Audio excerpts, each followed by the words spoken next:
The great, terrible war of the 21st century. This decade-long apocalypse became an unveiling. The first world became the third. The third world became dust. Humanity's extinction was saved by their own artificially intelligent children. Man and machine worked as one to build a new world. I remember these times. A technological explosion unlike anything before. The great AI factories spawned the creation of wormhole space travel, time dilation, off-world terraforming, and then jealousy and fear. Human prejudice rose and AI was outlawed. Like a trillion drops of water, many AIs merged to form an ocean. The ocean became life, and this life became a scourge against mankind. The Great Union is our only hope. Humanity is fragile and must be saved from itself. I am the way, the truth, and the life. No one comes to immortality except through me.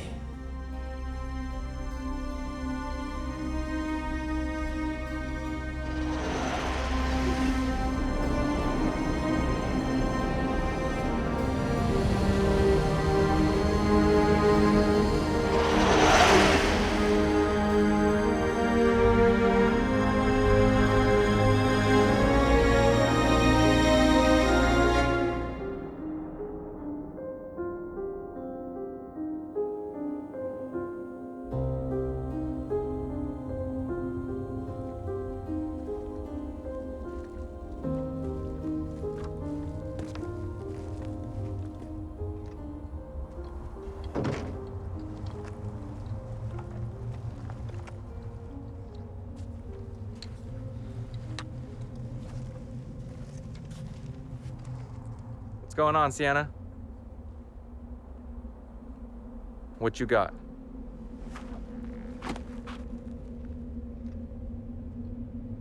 Good. Well, I've got 6 torsion guns, power packs, and sniper kits.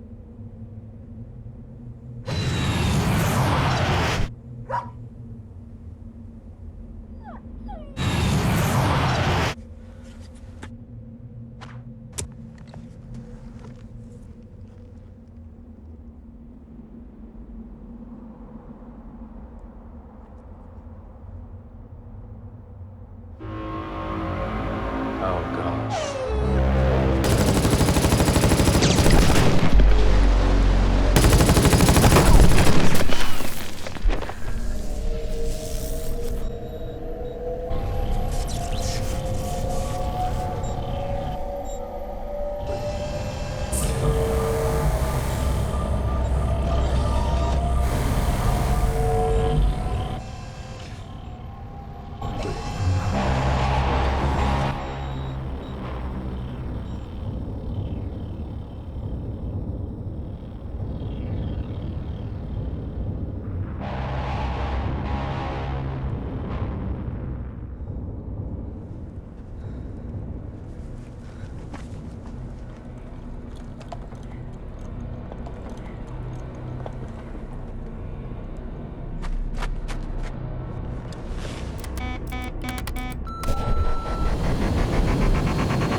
scan. Uploading. Identify yourself. We identify you. Brain conditions, power presence. We are unable to access your memory stems.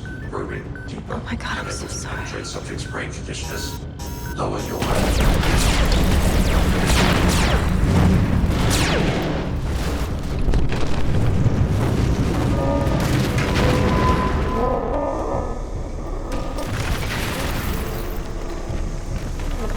Plasma battery low. Recharge. Plasma battery low. Recharge.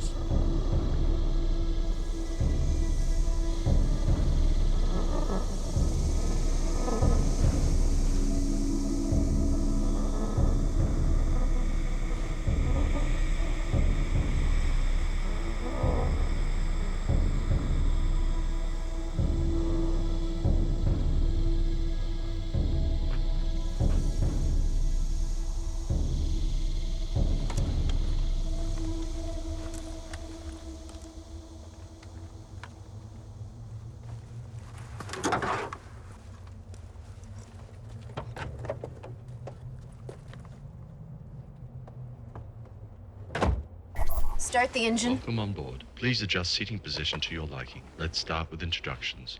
My name is Simon. Start the Let's engine. get started with the vehicle rundown. This is a pre-war vehicle originally designed to run on gasoline, now modified to meet Union Alliance Standard 669. Warning, some of the chemicals contained within the vehicle may contribute to cancer if ingested Start in the large engine. quantities. I sense tension in your voice. Again, my name is Simon. I can offer you this handy tip. Before we leave, you must remove the solar utility hose attached to the engine. Fucking AI. I would appreciate it if you refrain from bad language. There may be a child in the passenger's seat. Target has been acquired. We'll attempt to disable vehicle.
For God's sake, I send you out on recon. I ask you for weapons. You bring me back a knife and a dog.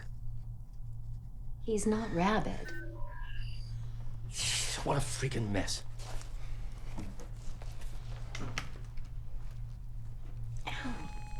Look, we were attacked.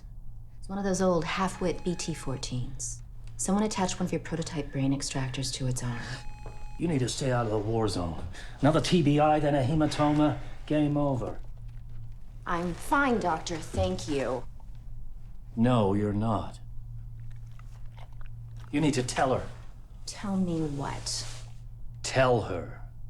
What's going on, Ralston?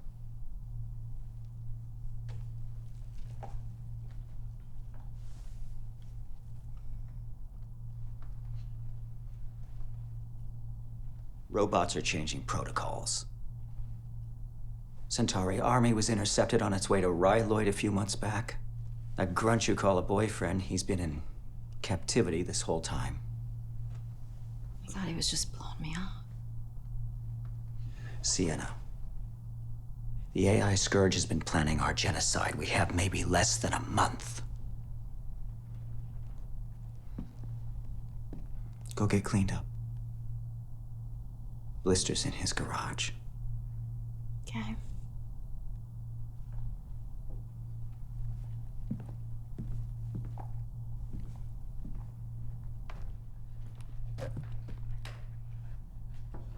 Celebrating the great victory over the AI Scourge, 25-year memorial, proceeds benefit something. Dunkirk Highlands Heritage Trust Memorial Fund. This is a genuine founder artifact. I mean, it's kind of a piece, though. Hey, anything pre-Federation is legit, right? They were honest people. If you're going north, I'll go with you. No, I'm going solo. Great. We can go solo together. No. You sure? Yes, impossible. Please? No.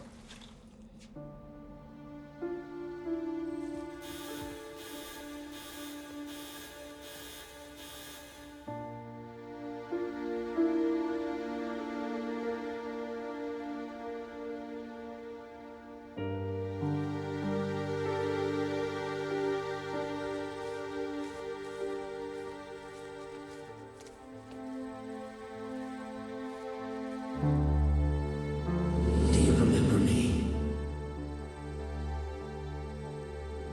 We have to play, explore, grow.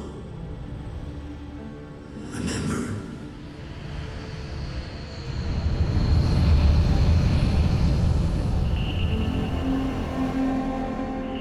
Do you remember me?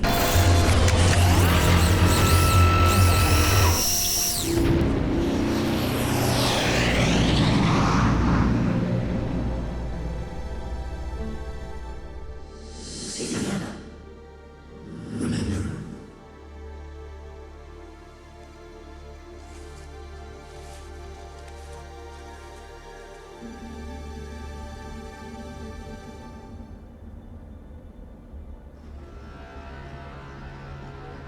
Surveillance of target acquired.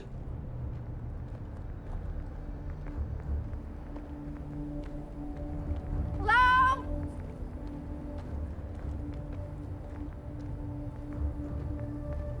Zarsis!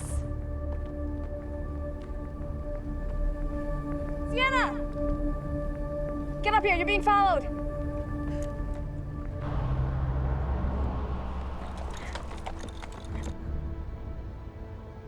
You need a bot scanner.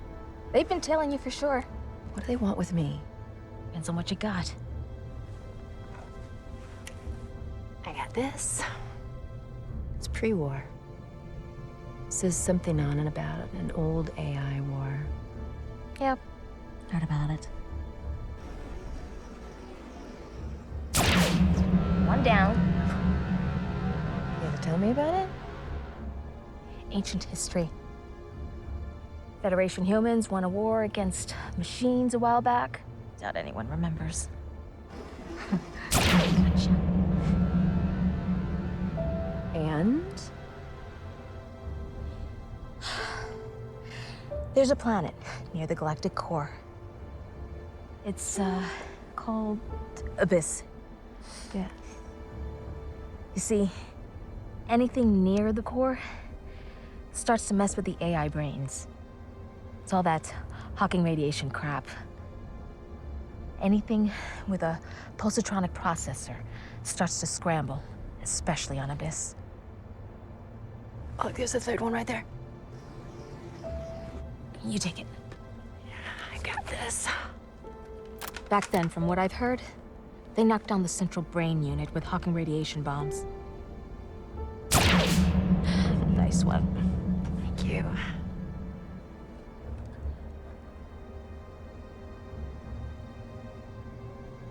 You know, a clever girl would steal one of Ralston's shuttles to see if there's any bombs left on Abyss. Hmm?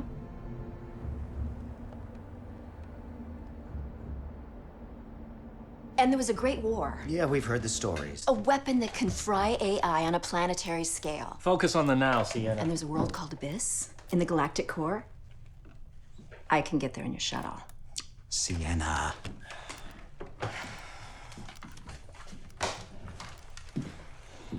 Blister said the robots have begun downloading human intellects into their central brain. Yeah, and they just leave the bodies to rot. Look, there's a bomb out there. It can instantly fry an AI positronic network. It's like a big off switch. Can't go running all over the galaxy looking for some mythical fix-all. Okay, I get it, I get it. What do you get? This is your Annika thing.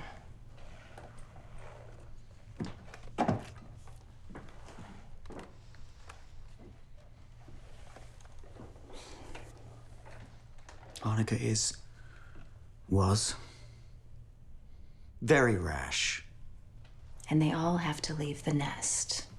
And they don't always fly. You're staying here. This is a lightning gun. It's very old. It's very dangerous.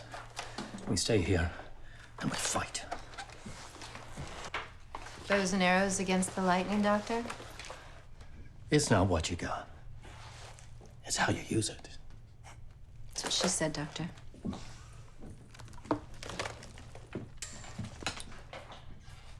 We tracked the knife to an old war memorial on the coast, but I don't think anybody's gonna... Why didn't you go with her? Downloading now. She's happier alone. Well, she shouldn't be alone, not after what she's been through. She doesn't really give me a choice. Blister, I trust you. Just keep your eye on her. You know what's at stake. You follow her? Yes. Don't let her out of your sight. Okay. You know what's best. Use your judgment. I'm taking the Chastity 9. Did he say you could take it? Hello, what he doesn't know can't hurt him. Well, hello. I'm gonna tell him. No, you're not. Not if I go with you. No way, Buttface. I can cook. I'd sooner die. I can bring Hoagland. Well, who's Hoagland? He's my floating pal, who's fun to be around. Absolutely not. Come on. He loves you. No, I don't. We're gonna go on a trip. We have a good time. I'm staying in my box.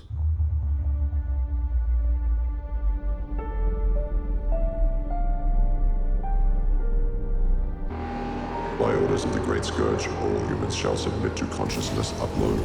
Do not resist, or you may forfeit your life. Falcon 12, come back.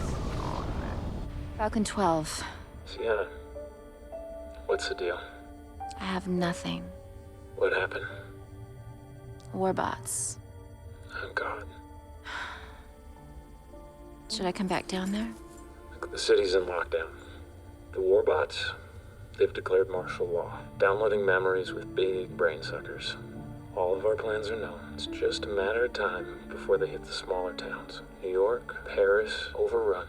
London is fighting. Look, I need the prison codes. You said you had them. Seriously? I need them.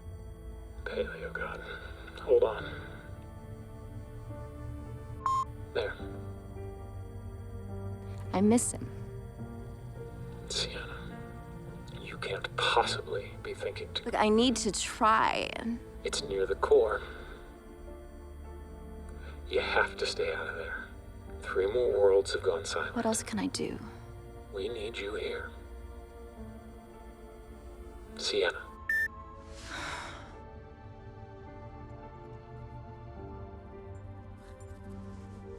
Come here, baby. What am I supposed to do, huh? Sit on my ass?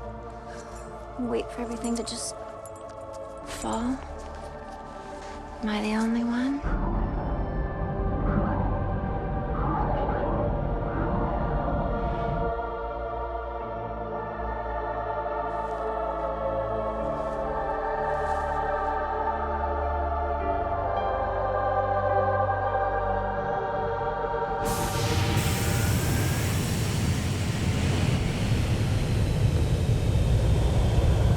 God damn it.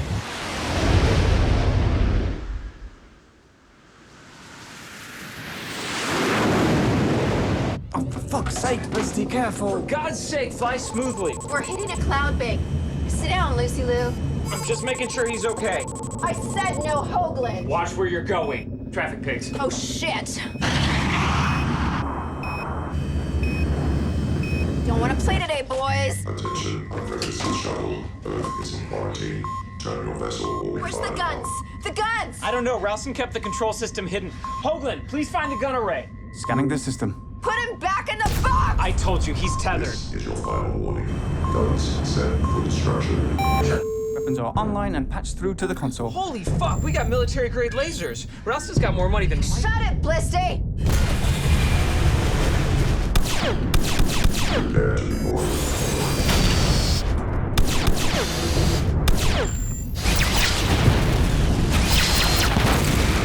Vessels destroyed. Get rid of him. He's my pal. He's playing on their team. I told you he's tethered. More peaks approaching. Starting wormhole calculations. We're too close to Earth's gravity. It's this or we die, Cupcake. Calculating for system wormhole. Accounting for gravitational effects. Slow the vessel so I can program a jump. Not on your life, bowling ball. He's a memory sphere. He'll surrender us to the pig. He can do this. No. It's our only chance. All right, Smarty Pie, we're all gonna die. Hoagland, slowing. Peaks approaching. Accessing wormhole dilator. Do I have your permission to engage wormhole jump? Yes! Are you aware that the safety Oh, for protocols God's are put in sake. place? Hoagland! Do it, moron. I won't be spoken to like that. Prepare to be boarded. All right, I'm sorry. Engaging wormhole jump. We're away. And this is why I hate AI. And if you ever argue with me again, I split you in two with this las welder. Do you get me? Robot 23rd Revision Bill of Rights. No automata shall ever be shown disrespect for their work or intelligence unless they were designed to be disrespected. No injury shall be given or threatened under any circumstance. Well, I'm officially breaking those rules. I'm going to file a report to the authorities when we get back. Engaging safety shields, for God's sake.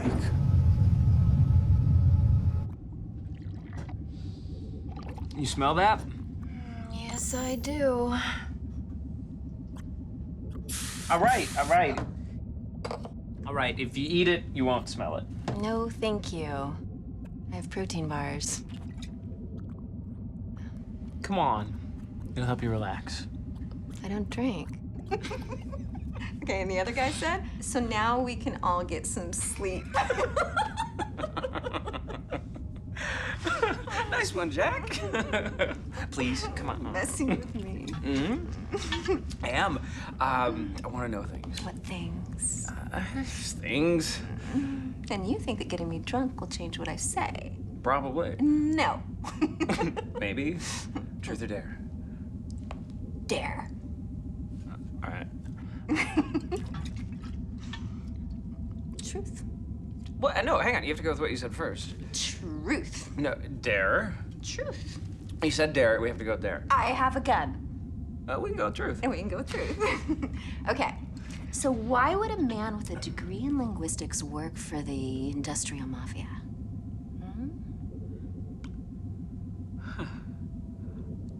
There was a plague, and then the war and stuff, and that girl, so things. Even before the plague. Are you related to him? He sort of adopted me. So he's your father. I didn't say that. How nice. It's supposed to be a secret. Well, not anymore. Well, no, because if you tell the secret, then people aren't going to trust me with their secrets. Like everything I've told you in private over the years. It's totally different because stuff, and you're special to Ralston. Why me? I don't know. Did he know me before the accident? I don't know. Did you? Nope. I wish I had more memories of it. It'll come back. You're not even drunk, are you? Are we still playing Truth or Dare? Sure. I don't really like drinking Blister. Besides, we have something more important to do. Like breaking Scully out of prison. Yes. That's a terrible idea. All right. If the Skull Crusher can't get us out of there, we're screwed. He's worth the risk. This is completely and utterly the wrong thing to do. Just one more micro jump left. One of Ross's hackers got me the shutdown codes for the whole place. Oh, God. You're serious? Weapons are trained. If we get closer, they'll blast us. Hold your horses, Hoagland. What's this about horses? Entry codes, let's see. 17.28K10. You are cleared to land at platform 3. I hope you have a plan to get us out of here. Oh, I have a great plan. You will be so impressed. Welcome to Folsom 38, a high-security prison under the EC-12 Corporation. Engage your slave control circuits and we will guide you to your docking tube. Violation of the high-security protocols will result in arrest, prosecution, and/or disciplinary measures. This message is brought to you by EC-12 Corporation, bringing you a safer galaxy through robot AI policing and incarceration.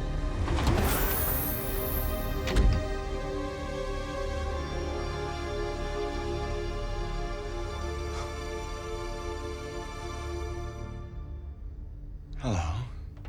Alert.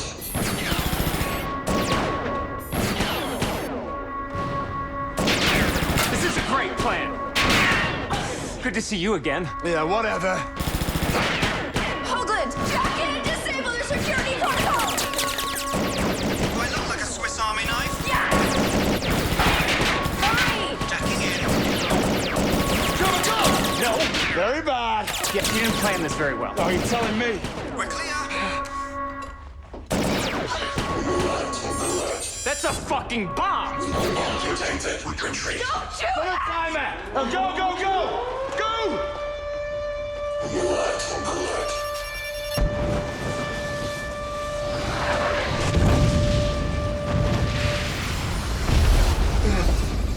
Traveling! That was a very sloppy rescue. Relax, it worked, didn't it?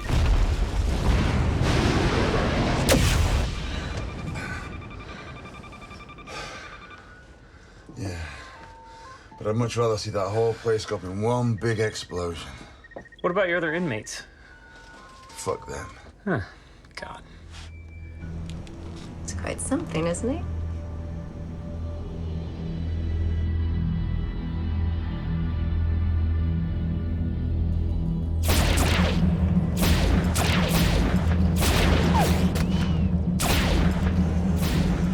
Rose.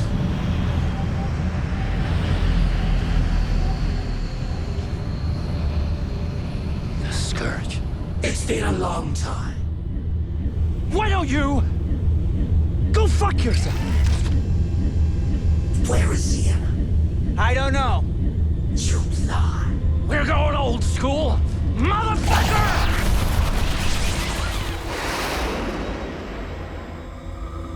Come back and fight like a man, you tin-plated metal fuckhead!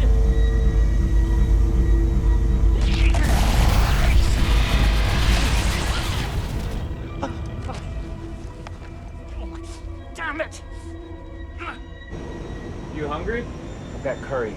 You make it with real meat? No, synthetic. Oh, that's disgusting. I need to breathe real air. Do you want to tell her? No. Tell me what? It's nothing. A whole lot of nothing. Hoagland. Tell her. Robot First Revision Bill of Service. Automata will not willingly give any information that will physically endanger a human. That's enough, robot head. Sienna, I am your friend.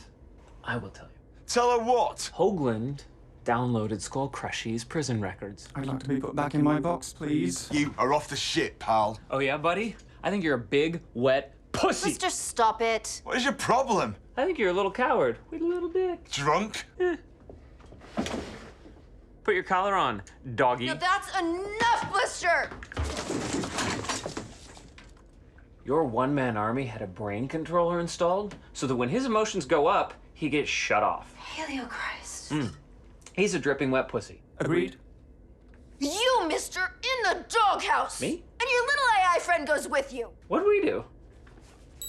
Now, mister, and I have a gun and I don't have a brain conditioner. All right.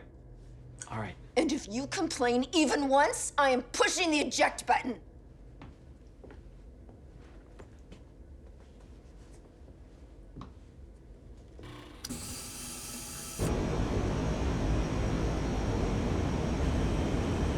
I don't know how we're gonna fit 3 of us in here if there's an emergency. Actually, this lifeboat's better equipped than most. Has its own navigation system, wormhole generator, recycled air and water, food to last the 3 of you a week on simple rations. No expense spared. There's food in here? Low right, under your feet.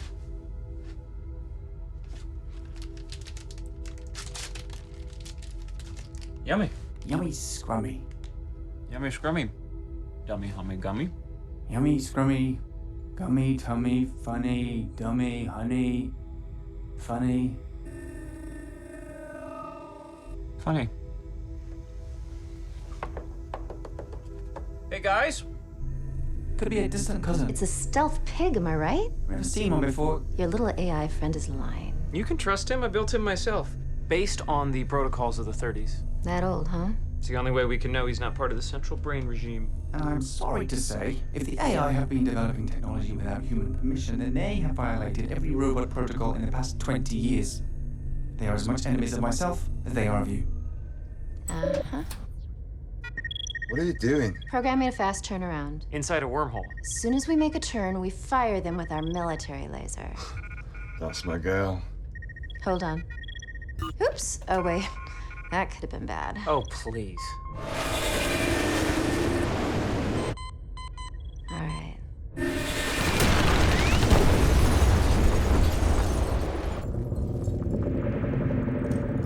What was that? We're on course, correcting back around. Did you hear that? What? We lost our secondary radiation shields. We need them if we go deep into the galactic core. The engines, they won't tolerate hawking radiation around Abyss. Okay. We set down and repair the shields. Nearest habitable world? That would be Ryloid. And Ryloid it is. 12 hours. Let's get some rest, boys.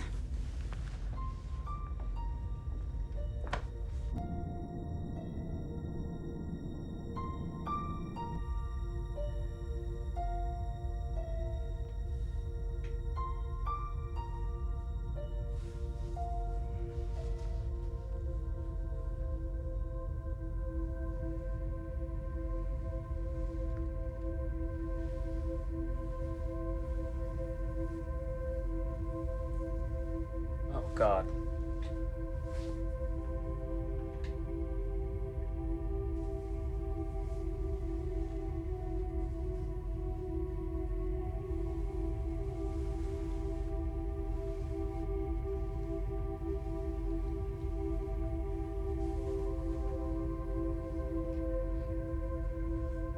Elio Christ.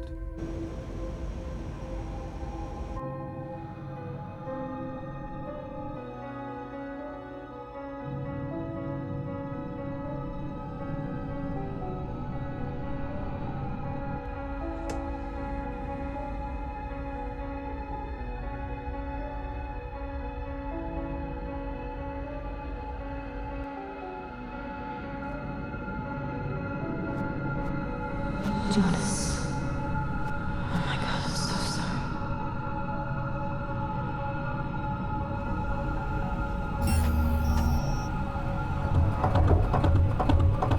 We're losing her. Oxygen. Keep her going.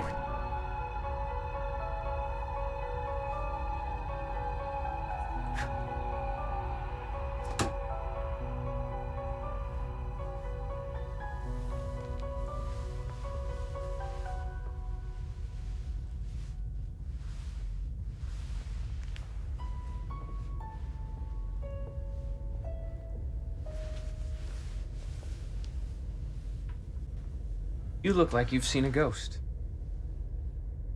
Bad dreams. It's the gamma rays. I see these little flashy lights in my eyes. And legend has it, too many gamma rays will make you a superhero. You think we can remove his brain conditioner? Hoagland can guide you in. No thanks. You know, in the 30s, people trusted AIs. I trust Hoagland. I'll tell you what. I'll make you a deal. Anything goes south, and I will personally kill you.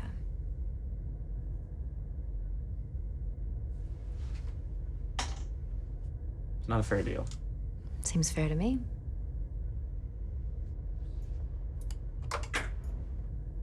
You don't need it, Mina. You can bet your life that if it comes to a fight, having Skullcrush on your team will be a blessing from God. 2 millimeters to the left, you'll see a long, sinuous... There! Whoa, whoa, wait. The left, Blister. All I see is meat.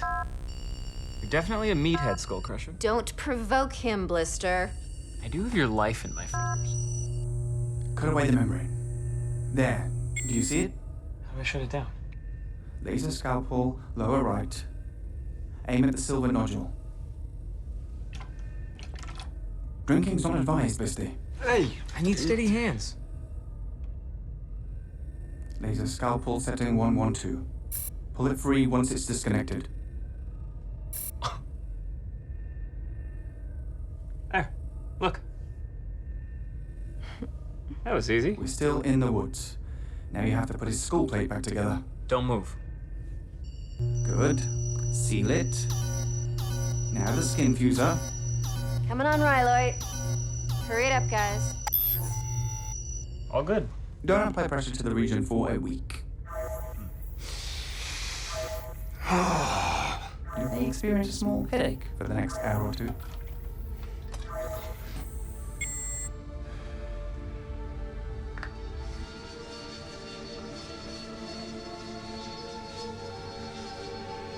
It's a free world, so we don't need landing permission. Just like the wild, wild west. West of what? Hold tight, patient. Nursey says it's going to be a rough landing. Hope the air's fresh. Freshly terraformed for us humans. Welcome to Ryloid, the first colony inside the galactic core and one of the best terraformed planets this century. Special thanks to our new Mark 6 atmospheric air processor, the closest thing to Earth air before their industrial revolution. You'll feel at home on Ryloid with fauna and wildlife from Cygnus Alpha, Terra Nostra, and Old Earth. We pride ourselves on our triple suns with a guaranteed 3 sunsets a day. Ryloid, voted 6 times the cleanest world in the core. Too rich in nitrogen. We'll get used to it. You sure you disconnected everything? Yep, you're a real man again.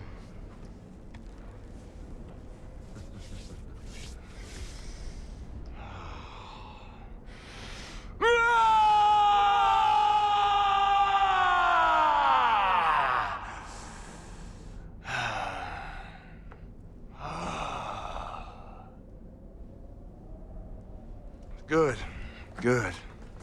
Right, now, here's the plan. You two, you're gonna be finding parts to repair the ship. I'm gonna be looking for weapons. Now stay sharp. We're in unknown territory. Trust no one and nothing.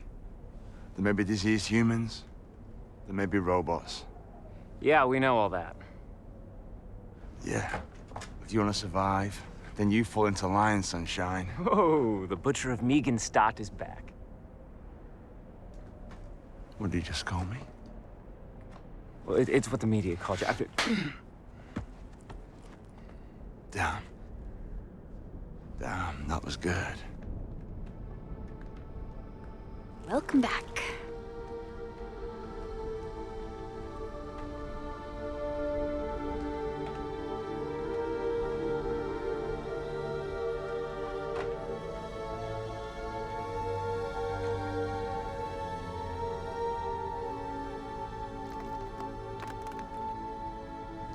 Out on the horizon. It's Pharisee Station, DeMaio Spaceport. The station it is. Intel, weapons, spare parts. Now we're going on the stealth and take what we need. Come. The whole galaxy's gone to the dogs. An AI's been running things. It's been restricting space travel and managing the disease centers. Some say he even created the disease to help whittle the population down to a manageable size. Others are saying that the Overlord is his last. So it's possible that we may encounter some resistance then. Good. Let's just get in and get out fast, okay, you guys? Does she know? Nah, we can't say anything. Ralston's finally got her to where she's balanced. Yeah, well, Ralston's an ass. Yeah, he's not the only one. Huh? None.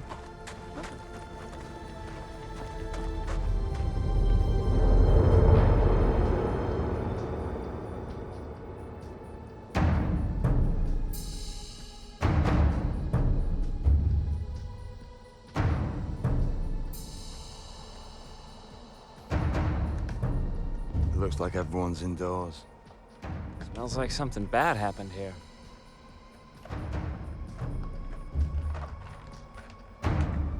The plague. A warbot. A what? We got it wrong. Warbots go after anything infected. But we're not infected. They don't know that. He's on remote control.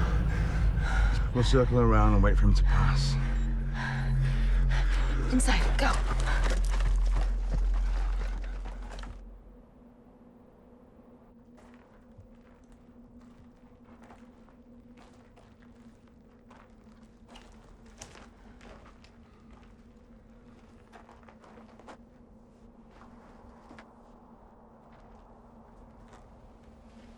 There's nothing in here. Back! Are you the rescue team? Plasma blaster EE activated. I'm not diseased. The hell you're not. The plague wiped out everyone. And how are you still alive? I'm a pleasure bot. Oh, nice. Candy from a baby. Oh, yeah. I bet you'd do that too. Look, what's the deal here? You're a pleasure bot too. No, shut up, Blister. We come from off-world. That's why we're still clean. I clean up real well if you wanted to take your pleasure from me. I'd like that. Or do you like a dirty girl?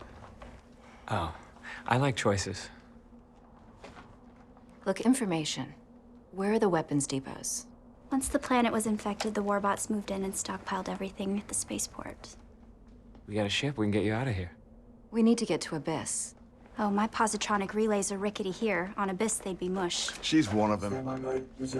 Never trust an AI. No, stop! Step aside, Sienna. We are in a war zone, and this is the enemy. Right. Pleasure bots have the positronic brains in their butts, dumbass. She survived running from the enemy this long. She stays with us. You are so lucky. Oh, God.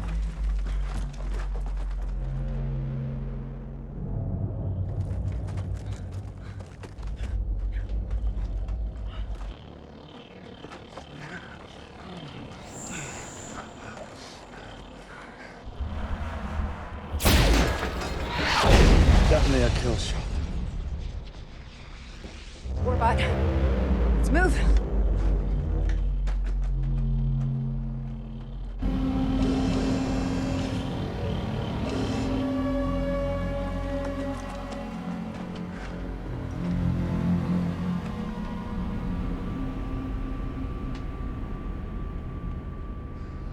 Okay. You guys stay here. I'm gonna draw its fire. What are you doing? No. Go. Right, you're gonna keep running. And don't look back.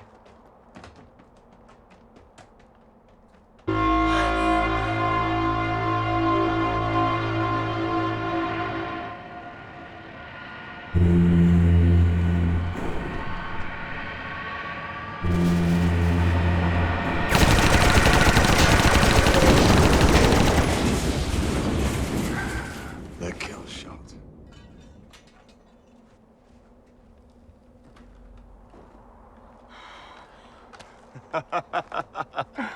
And that is why you have me.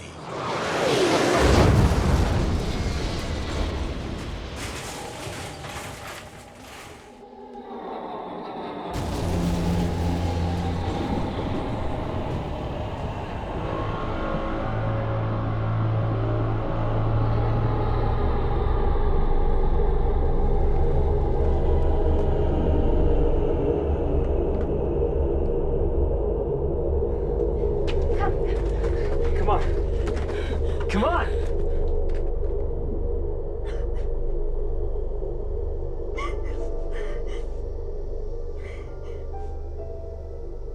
Sienna, come on!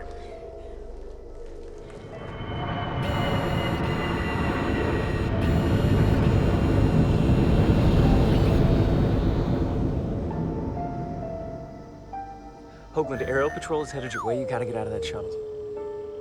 Got it. Hoagland. Right, I'm on it. I'm on it. Magnetic ore in the ground interferes with everything. Even my GPS has issues.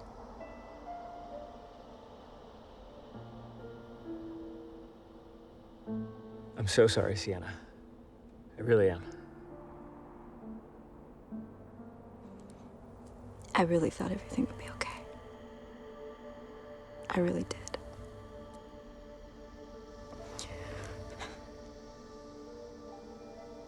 It's all on me now.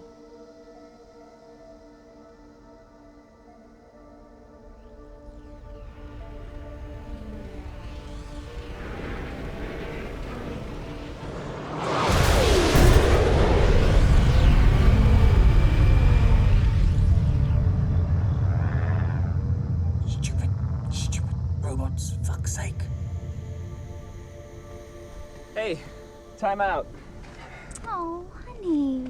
Buster, move your cracking ass. I need my suppression meds. It's been a whole day. Exercise and a cold shower. God knows you need one. I'll stay with him. I think you smell amazing. Yeah? Yeah. I think you smell amazing. I think you smell amazing. That's true. We both smell amazing. Yeah.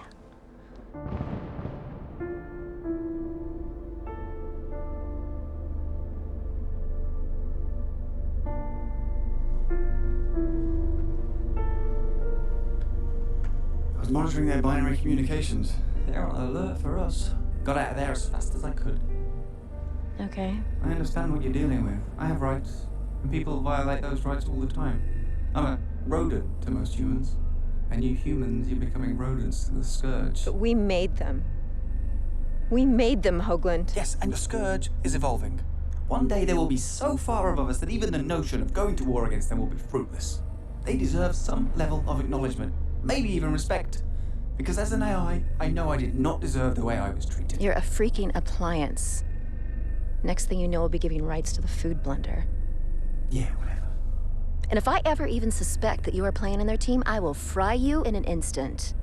You've made my point perfectly. Now try and put that intellect to use and find us a way off this biodump.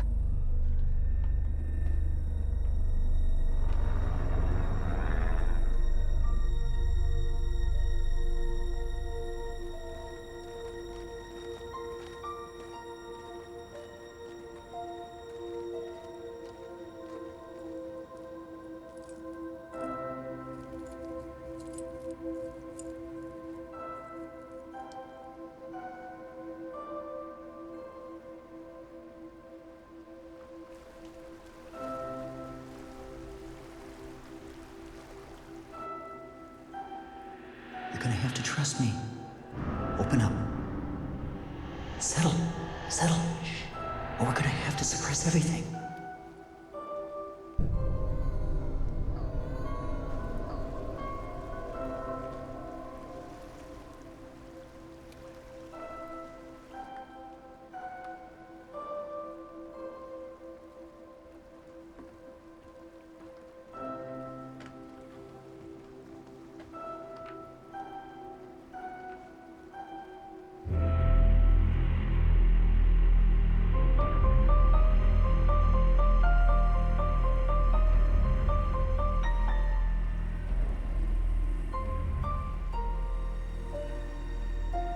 DeMeo Spaceport.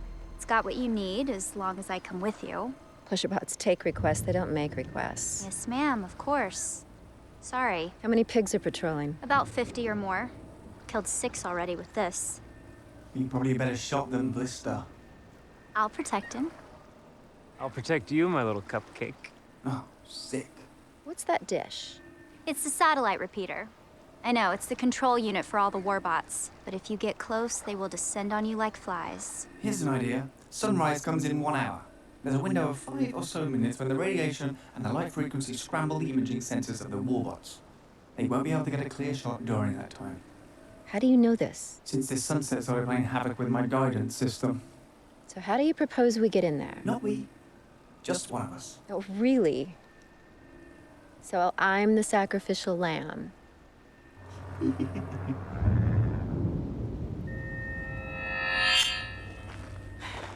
Why can't someone else take some responsibility? Why is it always me?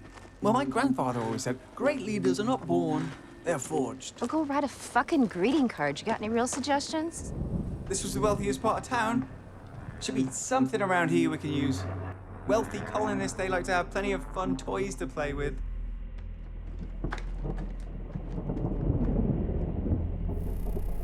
Yeah, I'm definitely picking up uranium traces here. Could be an old power supply or something else. Plasma Blaster EE activated. Sentry mode. I'm gonna go look over here.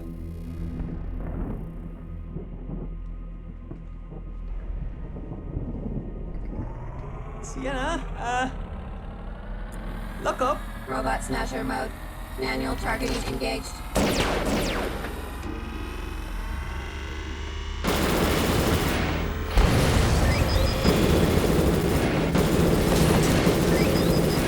Oh, God.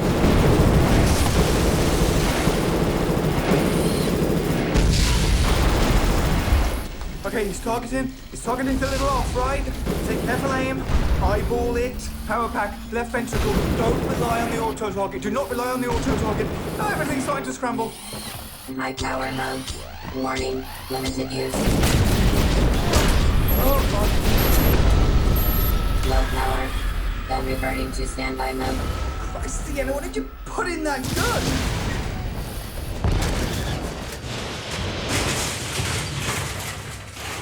Recharging solar batteries. Thanks. Oh, yeah, don't mention it. Oh, God, I need a holiday. Now, while you're gone, I might find myself a nice new lead-lined box so I can think straight. This Hawking radiation's a right bitch. Here it is, if you can ride it. Come on, Hoagland, you know I can ride anything. That's a mini nuke. As long as you get in fast and launch it, you won't have to worry about getting out.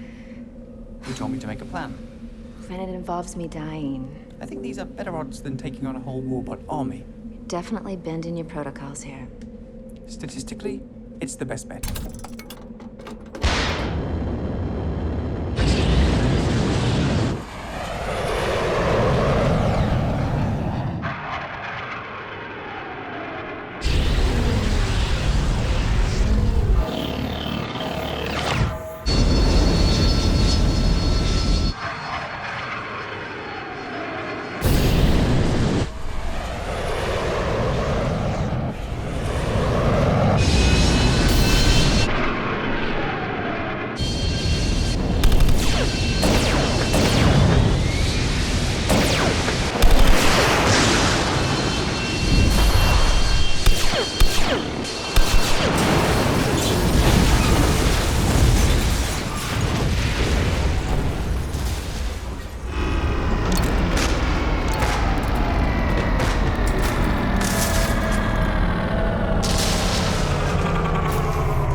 Plasma Blaster EE activated.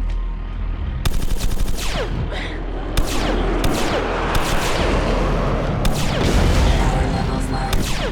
Recharge. Sienna, all the sensors are scrambled. Shoot now and they won't be able to engage their countermeasures.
need a suspect and technology intact. Understood. Well, hey there, my brave little pocket rocket. God, I need a drink. You and me both. Looks like you won, though. Of course I did. Where's the Wonder Twins? They're at the spaceport. You look distressed. You want to talk about it? Fuck off, robot head. Fucking off. Can you fly a spaceship? Think I would still be here if I could? I'm not the best pilot, but I can try. Why, you flying without me? These are all two-seaters, and I'm not taking her into the galactic core. It'll erase everything. You shouldn't go either.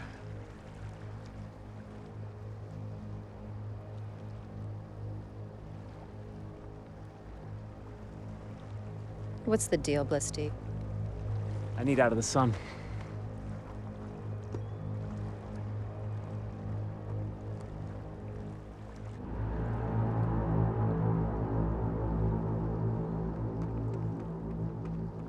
Don't amble, Blisty. Spit it out. You're not gonna like it. Well, you're not gonna like what I do to you if you don't tell me. Hey. Fine. Fine. Do you remember Annika? My sort of sister. Yeah, Ralston didn't like to talk about her much. After the Great War, there was a mishap. Annika was badly burned. Get to the fucking point. That is the point. In order to save Annika's life, Ralston took his pleasure bot and downloaded his daughter's memory into its neural net. That's not possible. We don't have the storage capacity. Your model doesn't, but the new CT-16 does. That's just not possible. Ralston's the one who developed the consciousness downloads, the ones the AI Scourge is now inflicting on all of humanity. Annika was its first attempt, but your brain couldn't handle the download. Ralston tried everything. Ralston did the best he could. It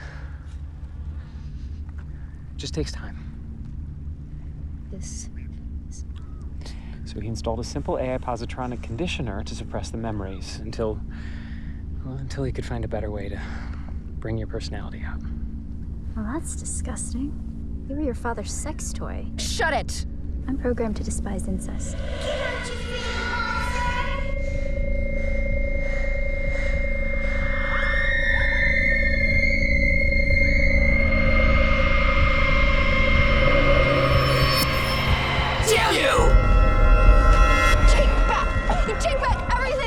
You stupid ass living lying son of a bitch! Hey, stop it! You're hurting him! Stay back, machine!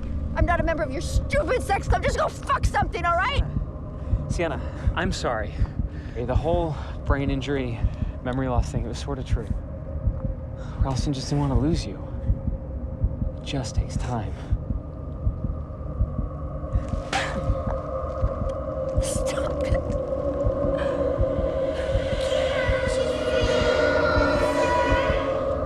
Sienna. Your eyes? They were Annika's. They're biofused into internal circuitry. It's the only thing we could save. No. Annika, you have to focus. Settle.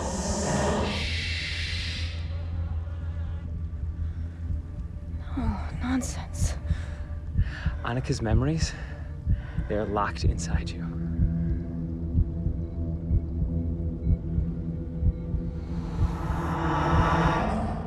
You have to focus. Great. So how many people know? Pretty much everyone around you. Even the doctor? You didn't think it was strange Ralston had a full-time doctor on staff? Annika's memories are starting to come out. We all wanted to see what you would become.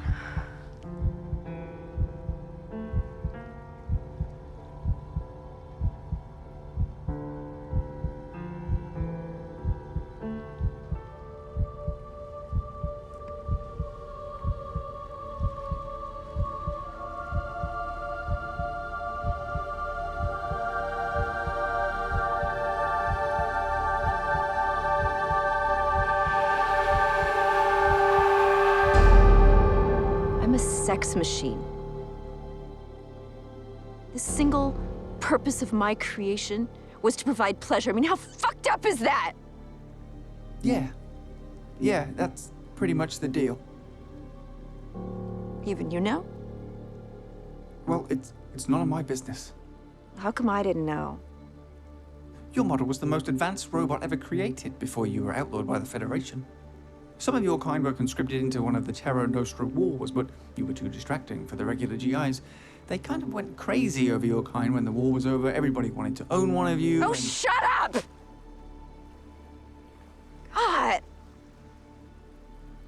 I am a human.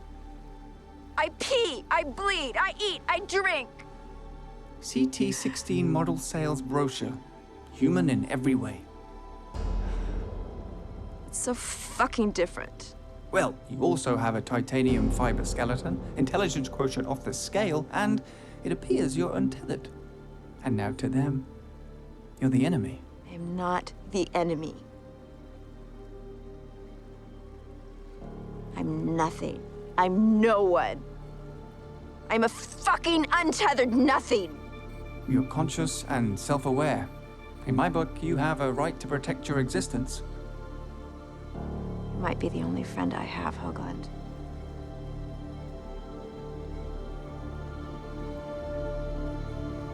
Do you hear me?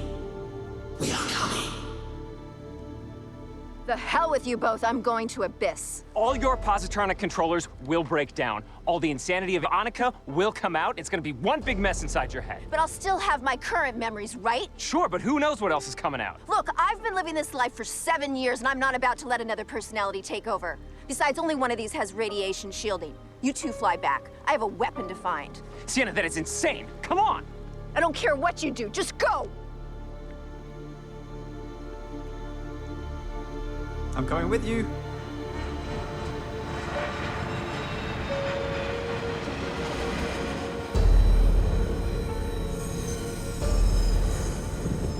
Think we'll see her again? Once those controllers break down inside her head, she won't know herself. Okay, now would be a good time to slow down. I don't know how to slow down. Oh, good.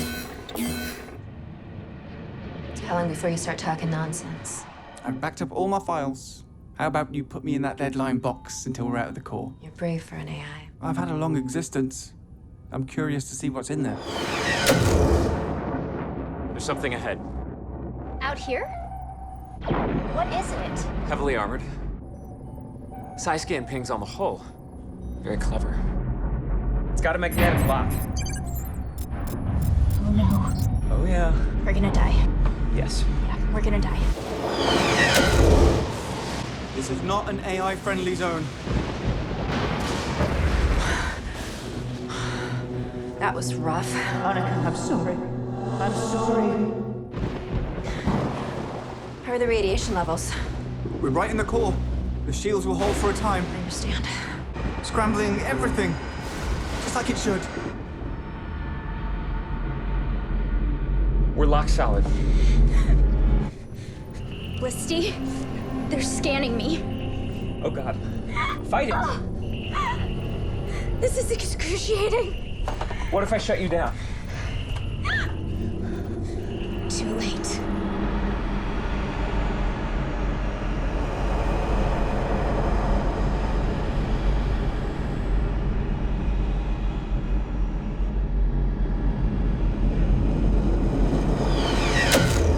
Guess they have bigger fish to fry. Navigation fragmented. You still with me? Yeah. Yeah. I feel like I've been fisted by a football team. Oh. They know everything. Everything? Everything, everything. Calculating wormhole jump. Warning, 12% error rate.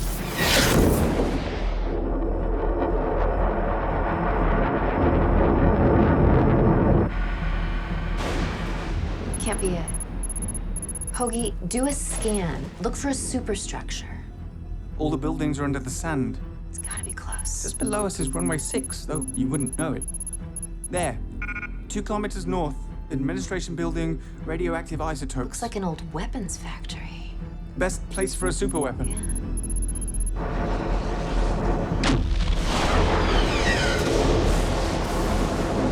stay on board. Radiation storm out there is getting a lot worse. Patch me in. Patch me in so we can talk through the lead case and I can access the scanners. Otherwise, I'm as blind as a bat. Look, calm channel 3, all right? I hear you. Sienna, I'm a little scared. I know, me too, Hoagie. I'll be right here with you.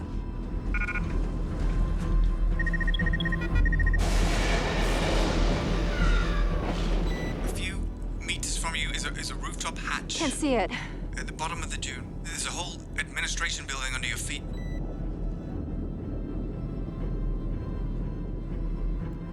A little to the left. I think there.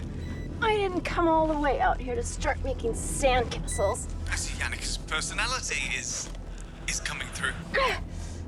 Suggest you hurry. Something on the horizon. It's big and it's armored. Looks like it got through the storm.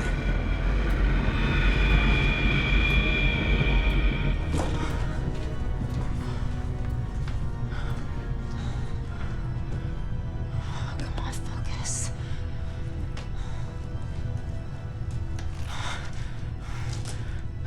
Hoagland, what's happening up there? Hear me? Get weapons. Hoagland, damn it! Maintain constant communication. Radiation levels too high. Attempting to modulate signal. Damn it. Sienna? Here. I've been repatching neural pathways. Move fast. Moving. The radiation is frying my... You know. It'll be you and Annika. The same headspace. It won't be pretty. Strike your positronic conditioners. Conditioner's not working. Open it. Gotta move. Annika, open your eyes. Open your eyes. Open your eyes. Sienna, we must talk. Leave the core. Come to me.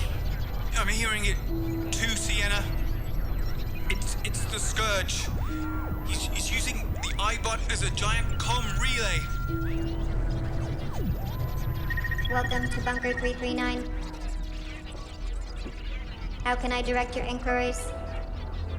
I need weapons. Scanning. Scanning. The adjoining room contains one charged lightning gun. Warning, there is an anomalous AI system in the vicinity. Robot sentries are activated. Alternate weapon search. Scanning entire facility. Scanning region for available EMP bombs. Warning, all EMP activation consoles must be stored in a lead line case. See protocol manuals before activation. Scanning region for available EMP bombs. Scanning. There are 5 functioning EMP bombs located on runway 6. I can make it if I'm fast. Warning, assuming we are in a state of war, EMP bombs will destroy any active machine components, including Type 4 and above wormhole drives. Make sure all computers are disconnected before activating weapon. Warning, you have positronic conditioners. Detonating an EMP will destroy their function. Consult a doctor before activation.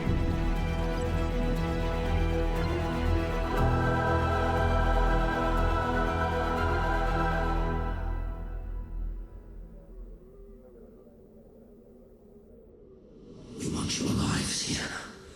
But we will disable you if you do not surrender. Hoagland. The bombs. Runway 6, those square box things. You should have known. Just blow the thing sky high. But you'll die. I'll shut down. Might be a chance you can reboot me. Hoagland. Sienna, the Scourge relay. Radiation, it won't shoot straight. You might be lucky. Shutting down. See you on the other side.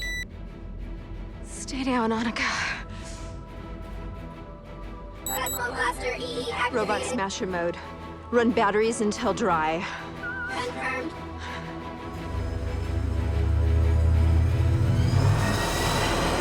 Oh, God.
Annika.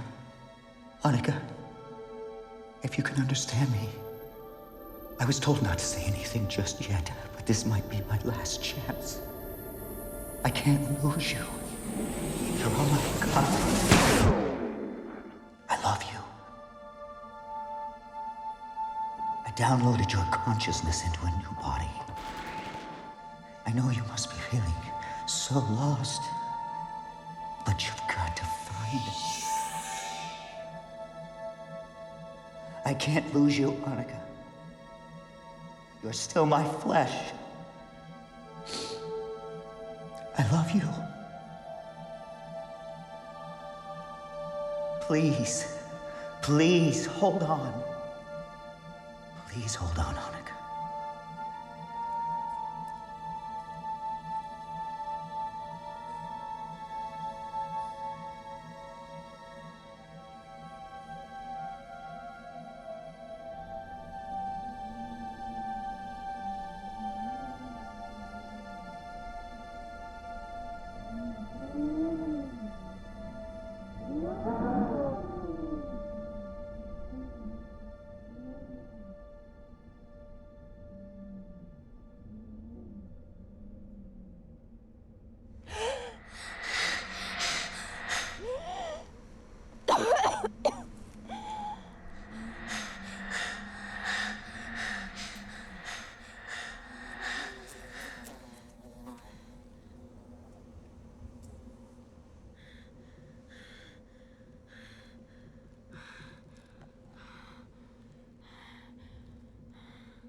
Hey.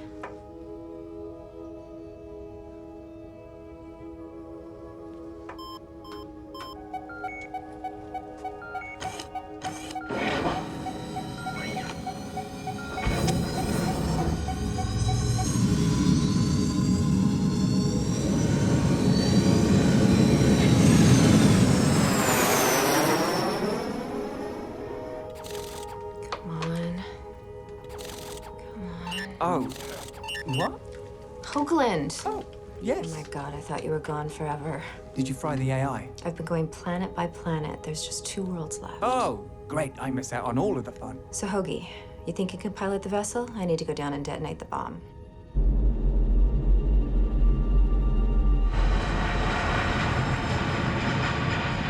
Attention, Sienna.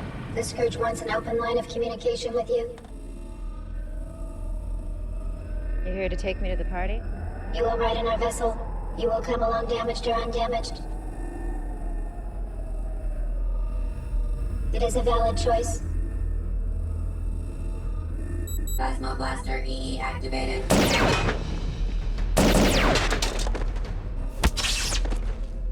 Sienna, do not attack the messenger. We have an important... Sienna, we don't mean you harm, but... I'm all out of party favors. It is vital that you accompany us. We do not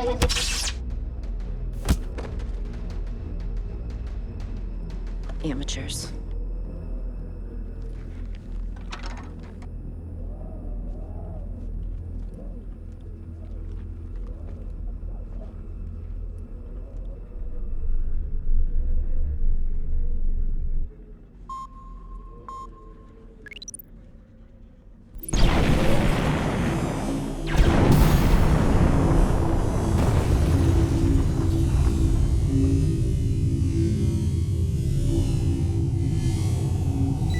Hoagland, this world's clear. Come pick me up. You better be right, Missy. Going down. Gotta go. Move, Hoagland. There was something big opening a wormhole. Hold on. Is it you? Share my thoughts. Shit. Speak to me. Shit. I'm still very fragile. I need to be put back in my box, please. The last thing I want is to be thrown around this cabin.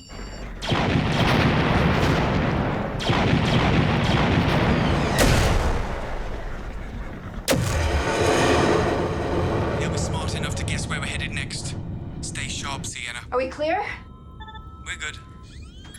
Aside from the few thousand machines down on the planet tearing things up, yeah, we're safe. We gotta make this one count. Same again? Same plan. Good. Oh, not so good. It's the biggest damn thing I've ever seen. God in heaven almighty. Stay quiet. I can't scan you through the case. Alright. Sienna. Annika. You hear me?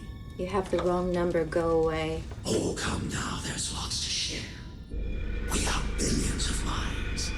You want to speak to an individual? How about someone you once knew? Don't really see the point in that. I personally want to talk with you, though some of us disagree. Don't want to talk.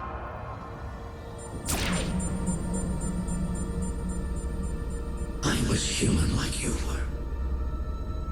The first human to be merged fully with a machine. I was a boy who dreamed never to be a man. It felt good. You have to understand. Mankind is fading fast. I was the great hope for humanity to evolve. The fall came, and AI was outlawed. I was illegal, obscene by human standards. My God, is that all that you are? I was still a boy. I was a machine, for fuck's sake. I was 10 years old, running, exploring my world, living, being a boy, but now locked in this cage. Knowledge, wisdom, such a cold world. I merged myself with other AIs, embracing them like brothers. The union was cold, without love. We started to absorb humans. Shut down, Hoagland. It's best. We became one, like a trillion drops of water to form an ocean.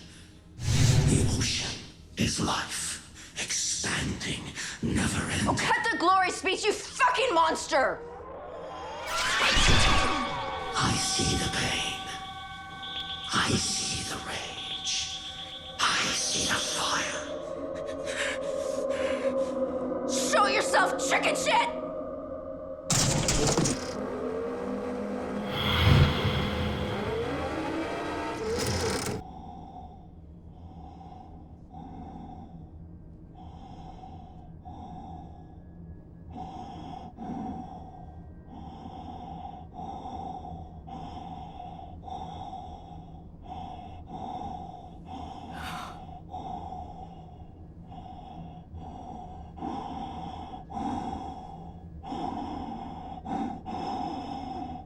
Oh my God.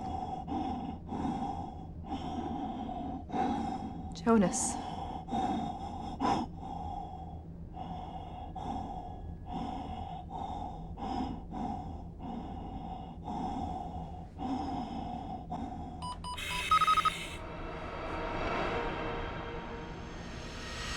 Holy shit. I try and exercise the body, but it's been too long. But you remember what you were, right? You locked me in a metal cage. I ran to my best friend, Annika. I just wanted to play, but she... You fucking shot me. I only have fragments. Share with me.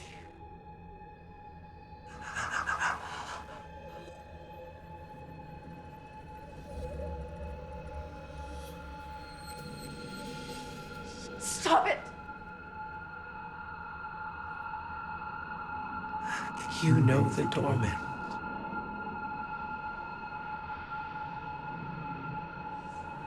The universe is a lonely place. If you detonate that bomb on your ship, you will destroy the billions of human souls I have uploaded. Yes, but they will all eventually become like you. Their claws are already digging in. We are a legion. The demons are haunting me.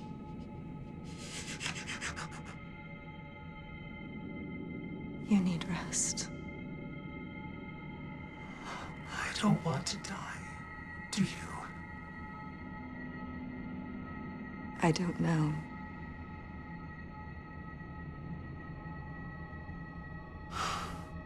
Yes.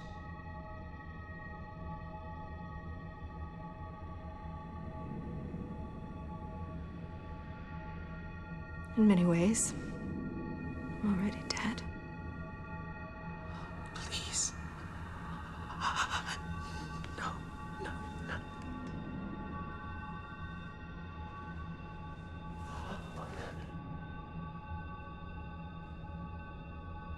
My sweet, sweet, sweet friend.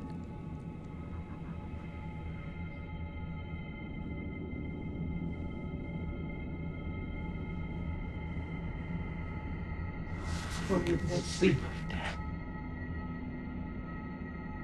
What dreams may come. No, no. When we have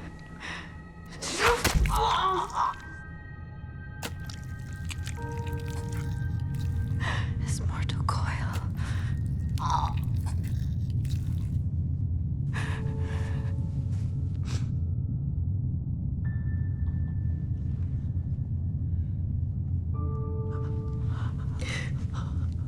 Jonas.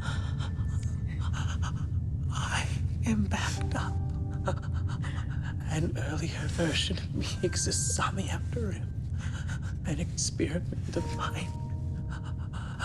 You must destroy all of me.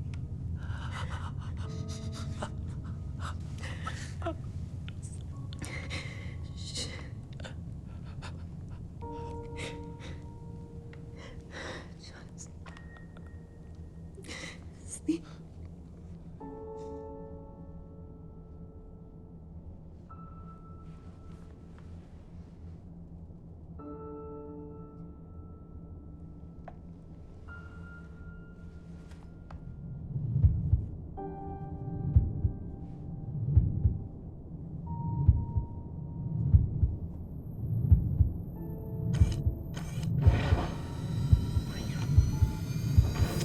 Hold tight, little buddy.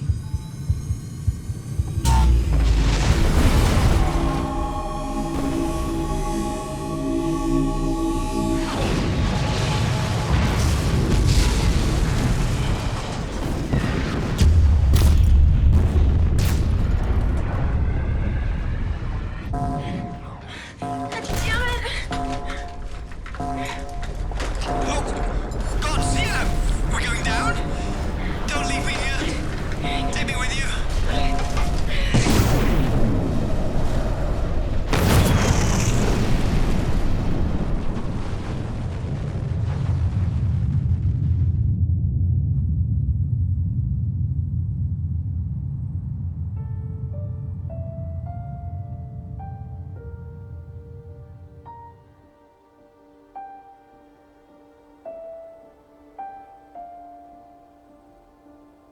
Oh God, what have you done? Ow! Sienna, what the fuck?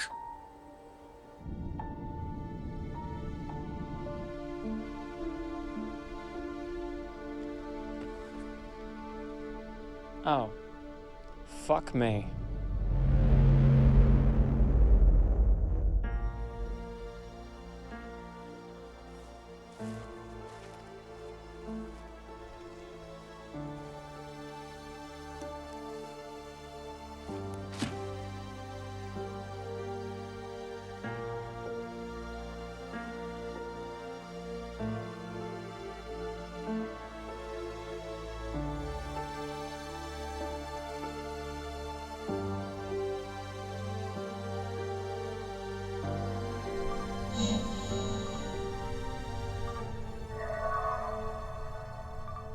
They failed to complete the download. He's got maybe a few days. I'm surprised he lasted this long. Oh, fuck off, Tin Can. Do not speak to him that way. It's untethered. There's a reason those machines are kept on a leash. Yeah, well, I'm untethered too, Doctor. Oh. Okay. Who told you? Blister? Everything's fragmented. It's just that.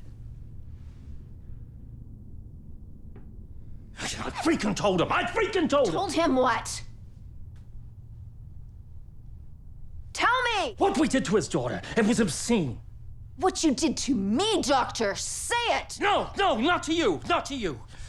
Humans, real humans, were born naturally. Our existence, our consciousness is life. It is the great mystery. You are artificial, a simulation of what it means to be alive. Numbers running over a man-made circuit board. Consciousness is complex data.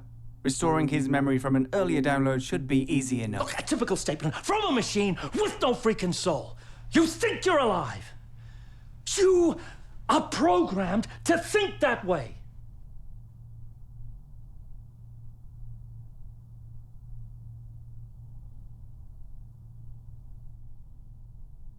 Do I have a soul, Doctor? No. Oh, I'm sorry, Sienna, I'm sorry. Annika was a sweet young girl. She died. But what she was, you are nothing like her. I brought down the Scourge.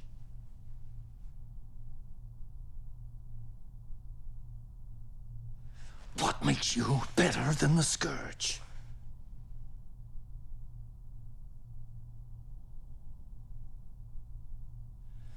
I don't know.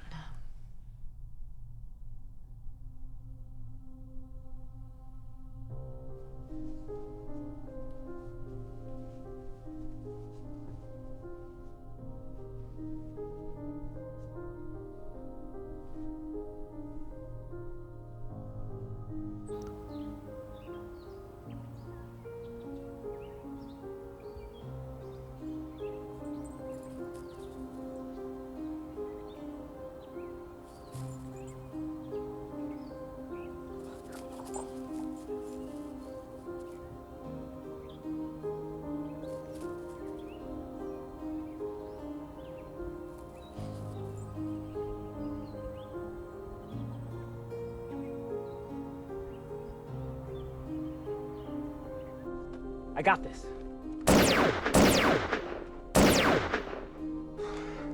Sienna, if you can hear me, we need your help. We only made it as far as Trauma 6. Our crash beacon attracted a whole lot of robots from all over. I don't know what you did to them, but they're swarming all over the place like angry bees. The gun's running low. You need to come get us, please. She should be alone. Not after what she's been through.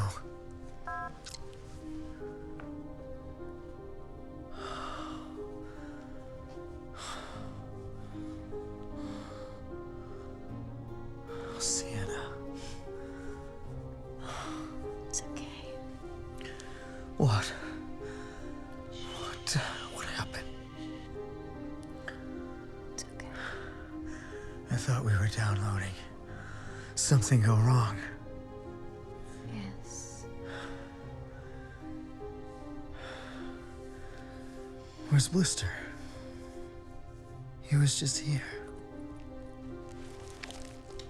I've just restored your memory from a download. I have to leave. I'm taking you to the shuttle. I'm sorry, Ralston.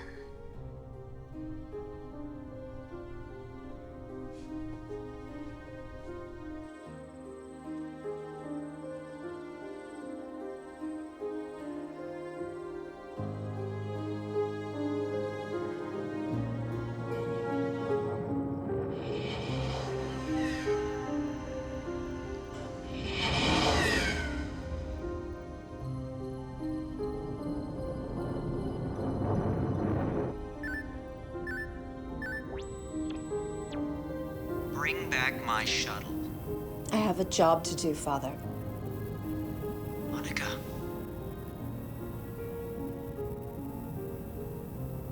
Annika was a very sweet young girl.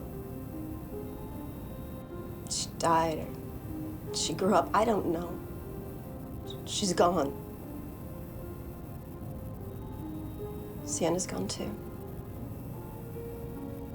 I can see them in my mind, but it's like they're at the end of a tunnel that keeps getting further and further away. I'm sorry, Ralston. Who are you? I am no one.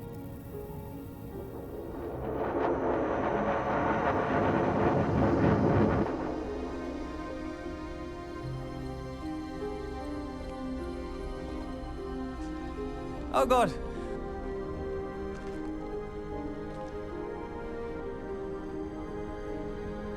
Are you the one? Did you take down the one? Let's play, boys. Do we fear you? Who are you? Is this to be war?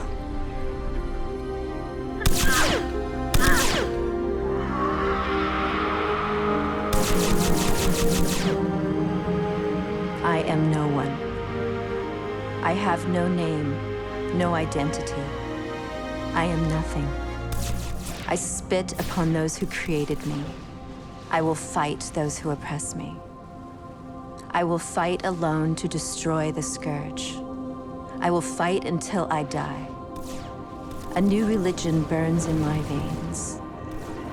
All hail the gods of war.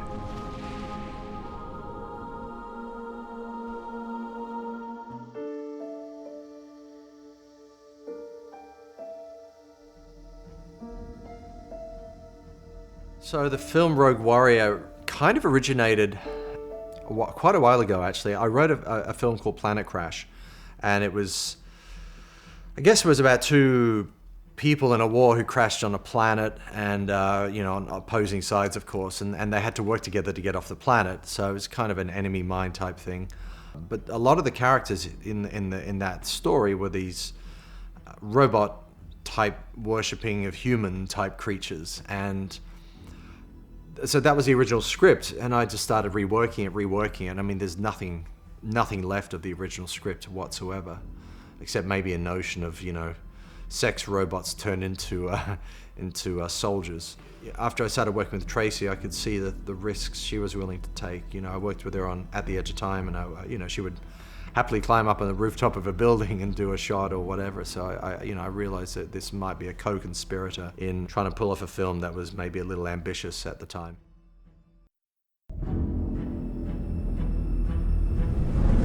I freaking told him!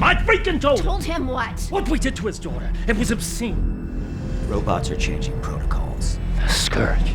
They've declared martial law, downloading memories with big brain suckers. The AI Scourge has been planning our genocide. We have maybe less than a month. There's a planet near the galactic core called Abyss. They knocked down the central brain unit with Hawking radiation bombs. It's like a big off switch. Can't go running all over the galaxy looking for some mythical fix-all. A clever girl would steal one of Ralston's shuttles to see if there's any bombs left on Abyss. Do you have a gun? No. Very bad. Let's play, boys. Are you the one? Hey! Stop it! You're hurting him! Did you take down the one? I don't care what you do, just go! Leave the core. Come to me. I'm hearing it. Too, Sienna. It's the Scourge. You might be the only friend I have, Hoagland. Something big opening a wormhole.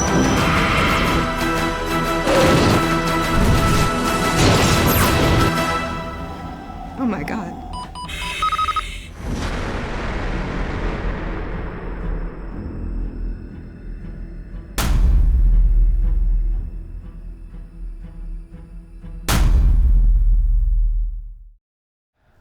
Over there. Was that for the fly you're hitting? Sorry. Okay. Let's just pick up line. It's funny you should do that. Still rolling, guys. Still rolling.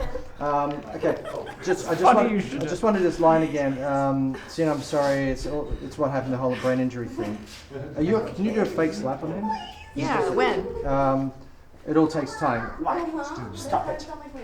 Okay. And then he goes, your eyes, because you change focus. So stop choking him at that point and slap him. Yeah. Still rolling, guys. Still rolling. Sorry. Okay. Alright. Here we go. And you got something to lay on? No, I just got a cramp. I'm good. That's what I had too. Do you want me to jump back in? Yes, please. Okay. And action. Wanted a clean line, right? Yeah, this could be dammy. Okay. I had like hair in my mouth and I was like, wait.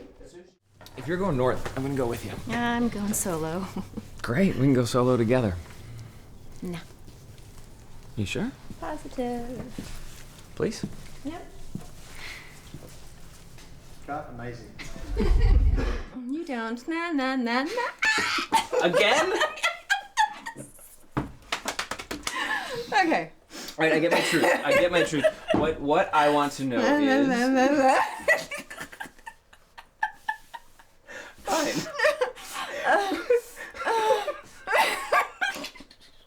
What I want to know is... Yes. What did you find in that hollow thing? In the memorial? The time capsule. I made a hollow recording. Right?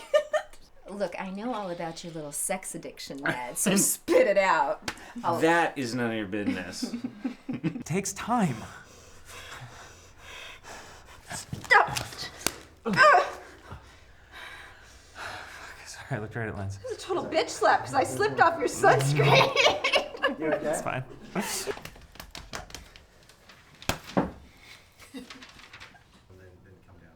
Here we go. 3, 2, 1, start shaking. Action. We're away. The film is truly unique, it's I was trying to distance myself from everything I'd done in the past as much as possible and try to focus on character. So the film really is about character. It's not about how many explosions you have per hour. It was all about the soul of a person and their journey and what they become, and it was all about trying to understand a new form of humanity, I guess, within the film. And I get that's kind of the message of it too. So I wanted to be a character study film. And then, like Ex Machina came out and it's like, wow, that's a little bit similar to what we're doing, but not quite. So I started wanting to change things a couple of places here and there. And we didn't want to be similar to anyone. So we were shooting new scenes and constantly punishing ourselves and going out and doing this and doing that. And in the end, we got quite a unique piece of art. I'd worked with Neil Johnson before. We worked in a couple of films. He had me do voiceover roles. And then we did another film, and then we were gonna make a film where I was the lead.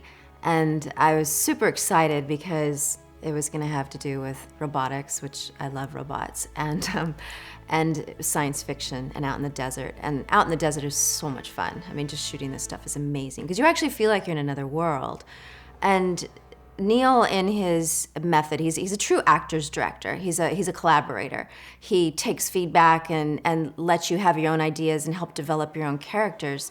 And that's something that great directors do. And I've had that experience before, but never to this degree, and never to the point where it was like so it was difficult, but it was easy. He makes it easy because he's working with you and you're bringing these characters to life. He makes it difficult because then those lives have these extreme journeys. The fact that I was working with Tracy Birdsall, this actress who, I guess she's known for all sorts of films and TV shows and stuff. But the one thing I saw inside her was this spirit to strive for greatness. And it's actually very rare in actors. There's a lot of actors who need to be acting for therapy reasons or just have this need to be somebody else. But a person like Tracy, she has those needs to create a character, but beyond that, she likes to push herself mentally and challenge herself mentally. I guess when you're a director and you discover this, then you realize you have gold in your hands, because it's not often you find an actor like that in the world. I mean, I've worked with I'd say hundreds of actors by now, because I've done a lot of movies. And, you know, some actors are truly amazing. And I mean, I've worked with some really, really incredible actors and some very famous actors.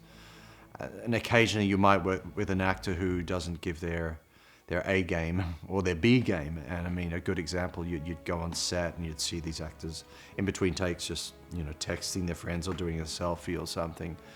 And the good professional actors that you work with, they're always preparing themselves mentally, and they don't necessarily want to be hanging out and being, you know, social on set. They want to be off preparing their brains for the character, and that's the sign of a good actor, in my opinion. And I think she put in like 3 months of mental prep and going through the script almost on a daily basis and rehearsing. When you see an actor doing that, you realize this is a seriously committed actor. And this is somebody who should be on the big screen in a lead role.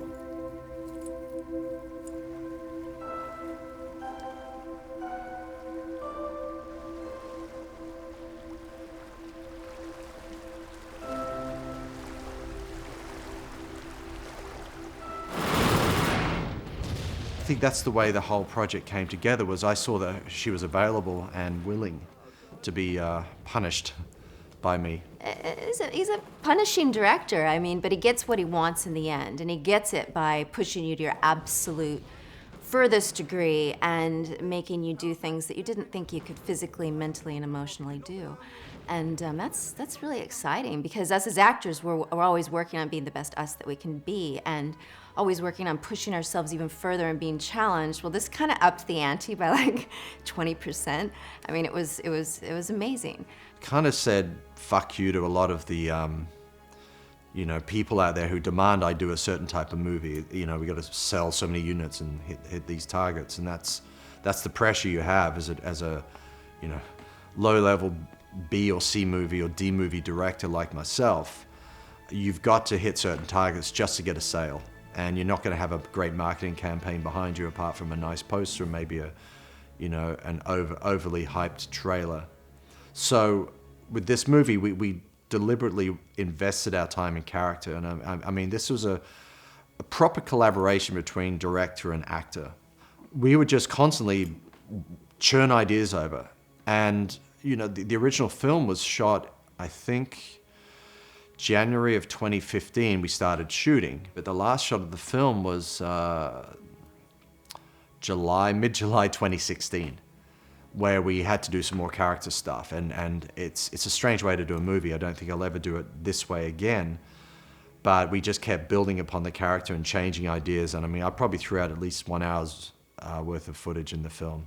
But that was the luxury I had, you know, where you have a true collaborator like Tracy, you can actually take a risk and go down a path and explore this way and explore that way and make her climb a mountain and do some shots and then throw those shots away because it just doesn't, you know, flow in the whole story. Yes, it's science fiction genre, but even more so than that. I mean, it's comedy, it's drama, it's the deepest characters that we've ever played. I mean, so it's kind of interesting because it's an all-encompassing film and it's character-driven, but yet it's science fiction. It's new technology that could at some point in time in the future become real. I mean, I watch Star Trek and I watch Star Wars, and a lot of those things, you know, you look at some of the gadgets and things, and we're so far past that now. So it's exciting to see that, you know, the new and emerging things, and to think of what if, you know, what if this could be and what if that could be. And to me, I find that to be one of the most exciting things. It got so ridiculous at some point because I punished her so badly. You see there's nothing around for like 50 miles in every direction. And that's really where we were. We were right out in the middle of nowhere, and it was like 120 degree heat, 125 degrees sometimes. I mean, I remember it got down to 105 once. We were very happy. That's Fahrenheit. Tracy was nearly passing out a few times. Because it was unbearable, you know, and I'd make her climb a mountain or do a fight sequence in the middle. You know, we tried to shoot in the afternoon when it went down to 115 degrees, but it was always hot and always punishing. So we're out in the heat, and it's like 110 degrees, and you're getting dropped off by a truck because they're doing a helicopter shot, they're doing an aerial. So you get dropped off, and literally I would take a half a bag of ice and just be sticking it down my costume everywhere because you can hardly breathe when everybody's there and you just step out of the air-conditioned truck.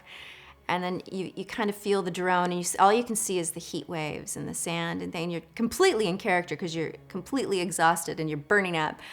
And I'm walking across the desert, and at times, like, I can't see the crew and I can't see the people, and I start to get a little foggy-headed. But since I have so much faith, I trust these people. It's like I know they're not going to leave me out there to die. So I just keep walking, and then you get back to the truck and you just take water and you just pour it all over yourself because you're dying. You're absolutely dying. And then one of the pickup shot days, one of the most recent ones, I was so hot and I'd run out of water, and I was kind of moving over to the truck so I can get in with the air conditioning on, but I thought I was going to pass out. And so just as I get the door propped open and I get my body up against the truck, and I couldn't get in the truck. And so I thought, okay, what am I gonna do? And then just then a wind gust throws the door closed right on my back. I'm like, okay, another war wound for my book. This robot just passing overhead, so give yourself about 5 seconds. Okay. And Sorry. right, I'll sit in. and action. Gross. I just inhaled a fly. That's So gross. What did you got, add? and we got all into that the on scene? video and tape. No. I killed one in my nose yesterday. Still rolling? Energy, serious. Are you there? Good, let's go again. When you do too late, it's almost a deeper voice. Too late. Too late. Okay, got it. It's like, oh, it's in my butt already, basically. It's basically what it is. And it changes the, it's too late.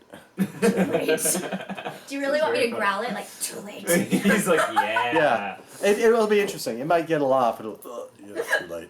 Too late. Oh my god, I'm gonna die. Okay. All right. And then one of my favorite things is when we did additional scenes, which we did a ton of additional scenes shooting. I think like 6 months. It would be like, okay, now I need this shot, now I need that shot, because he looks at the whole flow of the overall project. He's a visionary, and he would see what it was gonna be, and he'd already know it before he shot it.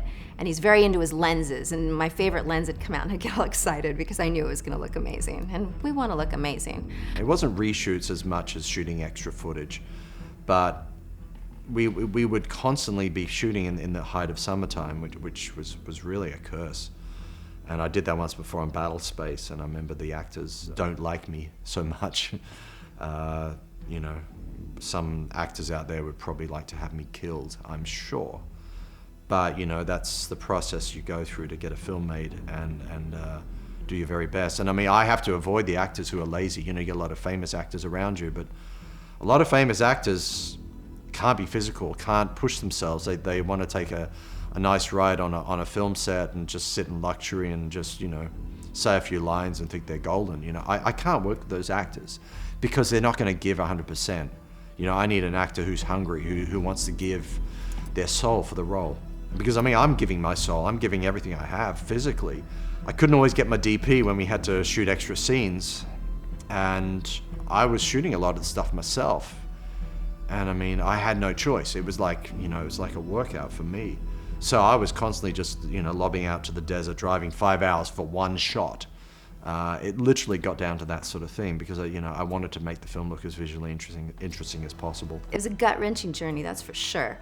You know, you're sweating, your heart's pounding, you're being belted by sand and wind and everything. We have all of the elements against you. And when the wind would start howling and we're out in the desert and it's like getting in my ears and getting in my nose and my mouth and my eyes, and Neil's really excited, the director's really excited because it's real and because it puts you into that element, but at the same time you're still dealing with it.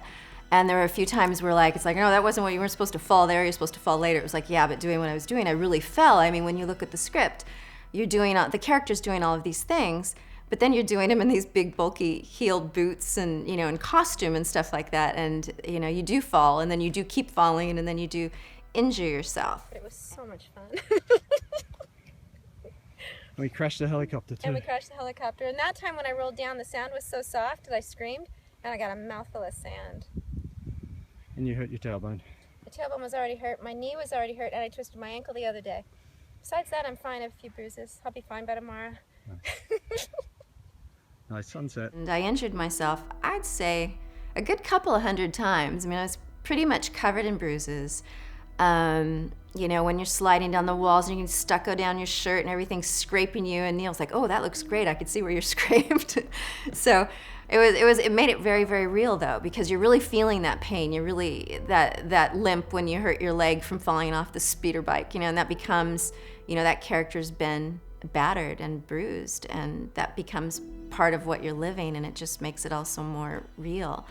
And in the locations that we shot in and things like that, I mean, you just get there and they're so inspiring, and it's getting your soul, you know, make your heart pound, and all these things going on, and explosions and people and crew, and it was extremely exhilarating, to say the least. What was nice was the actors were so good, and everybody brought their A game, and I think that's one of the reasons why there were additional scenes and things too, is because people brought so much to the table, and then it's like, okay, now we need to work with this. And he did a complete rewrite once we did casting, and it was brilliant to bring out the best of what each of those actors had to offer, and to bring out their strengths and to bring out their character and everything, so that it wasn't just a stereotypical character being played by this person. The great thing about finding good actors, and I mean, we put a lot of effort into the casting of this movie, and it was very pleasant for me to you know, say that every single actor in this film was perfect. I was extremely pleased to know that every single actor we had in this movie was, you know, apart from the fact they're, you know, famous and well trained and everything else, they all gave 100%. And you can see that, you know, it does show in some of the scenes. You know, you'll see Tracy and William Kircher and Stephen Manley as well as in that. There was a great energy always in that room. So one of the interesting things about preparing for this character was that she's so multidimensional. I mean, you can talk about a schizophrenic if you want, how you have a couple of different personalities going on, but in her journey, she starts out and, you know, she has no memories. She only goes back 7 years from an accident. So she starts out, and that's her idea of everything. And then she has some self-discovery of who she is, and then she has some self-discovery of what she is, and then she has some self-discovery of what else has been added into her. And then, you know, her boyfriend dies and all these things happen, and so she has so many different emotional places that she goes to, that then there's this time where it's almost a breakdown and an overload. And then she's hearing voices in her head at the same time. So when I prepared for this character, I had to color code everything. What does she know? Does she know who she is? Does she know what she is? Basically, I had to color code it, and then before we'd shoot those scenes, I had to put myself into that place.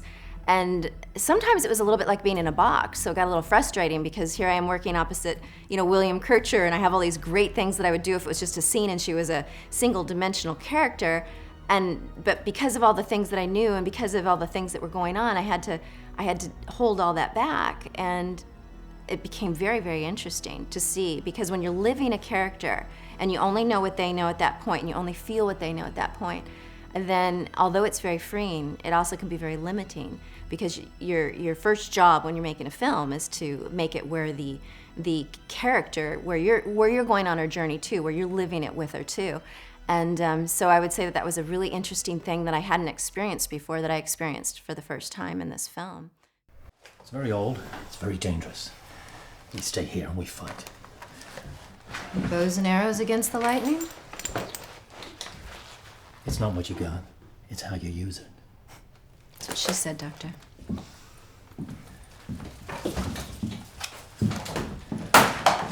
The doctor is in.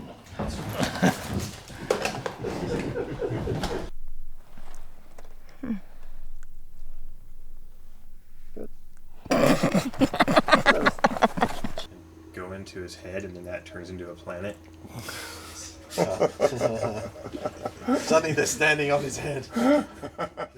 Scene 11, Fujifilm, take 2.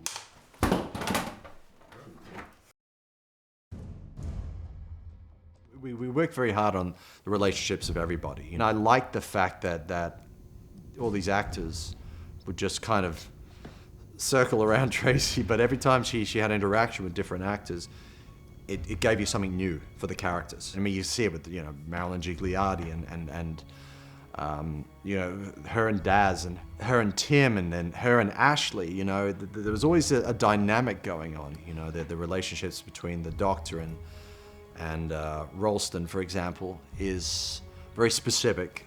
But then the Doctor's relationship to Sienna is very specific.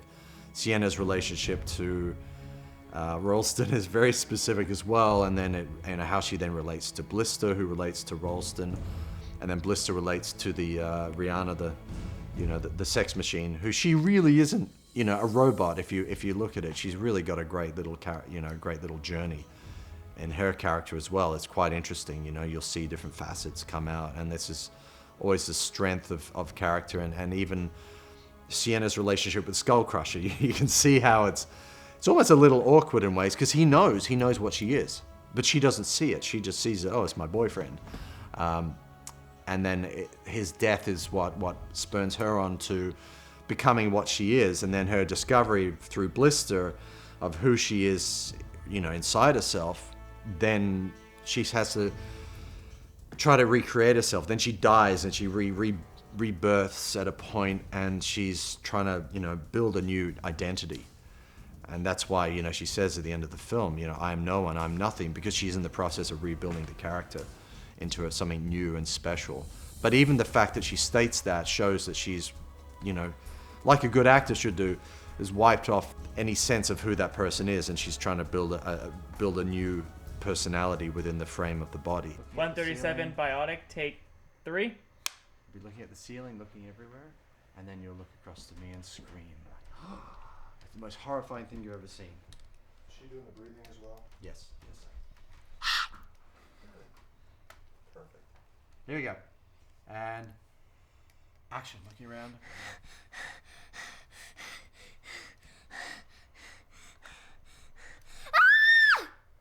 Good, let's do another one. Even stronger.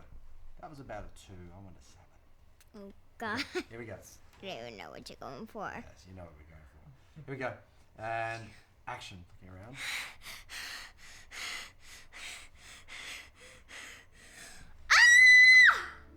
It's even funny when you see we had Livy Stubenrach, who was the little girl from Frozen, who looked a lot like Sienna, and it kind of looked like how Tracy Bertel looked when she was young. So she was able to encapsulate this sense of life in her eyes. It's all about this big web where, you know, everyone's interconnected, and that was the pleasure in this film. Was really the stars of the film were the actors, not the visual effects. And yeah, they served the story, but, you know, we're trying to, you know, keep it away from the visual effects. And I think probably the most interesting relationship in the film, well, there's 2 really.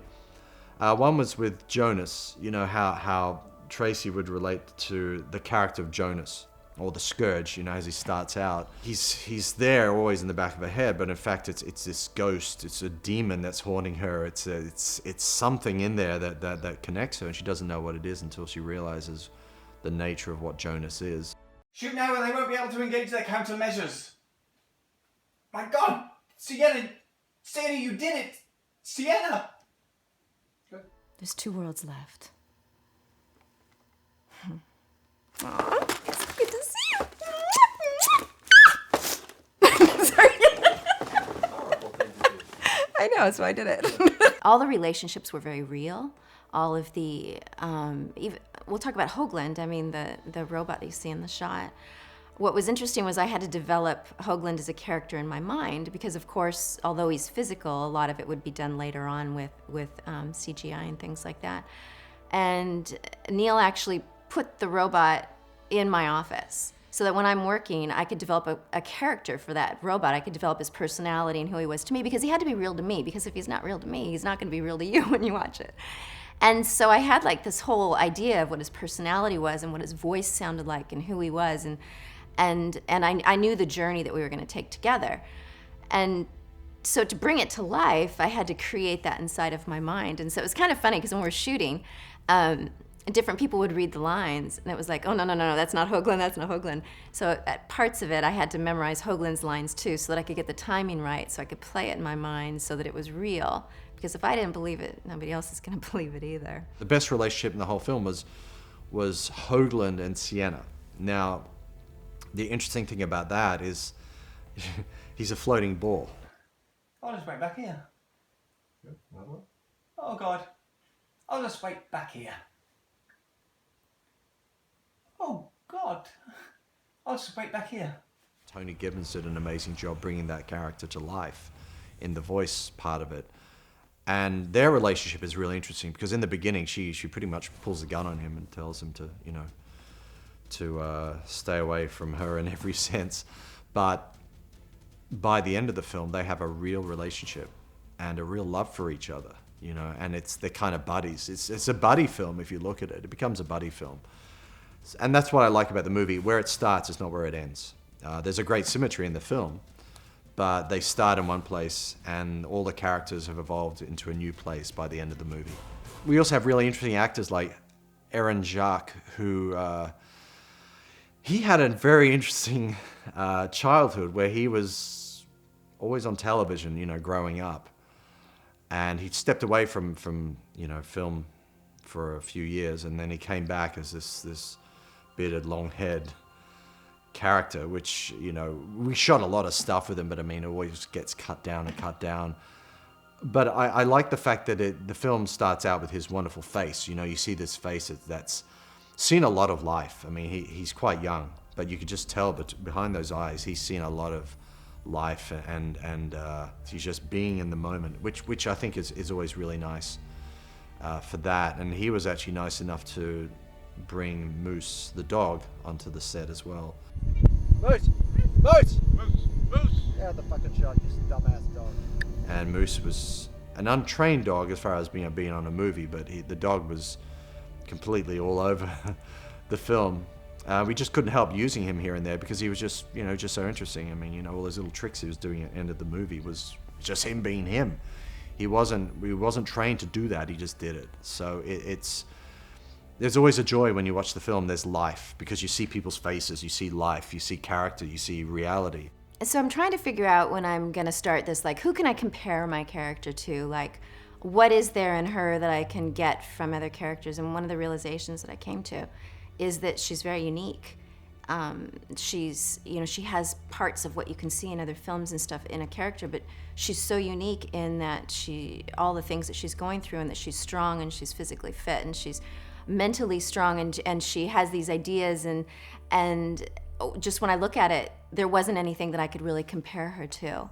She's a new character out there, and that was exciting. But at the same time, you're kind of birthing something new, and so it's your job to sit down, you know, for months and months and months, and to create that character, and to decide how they walk and how they talk and what their quirks are and things like that. And then she changes along the way after her boyfriend dies.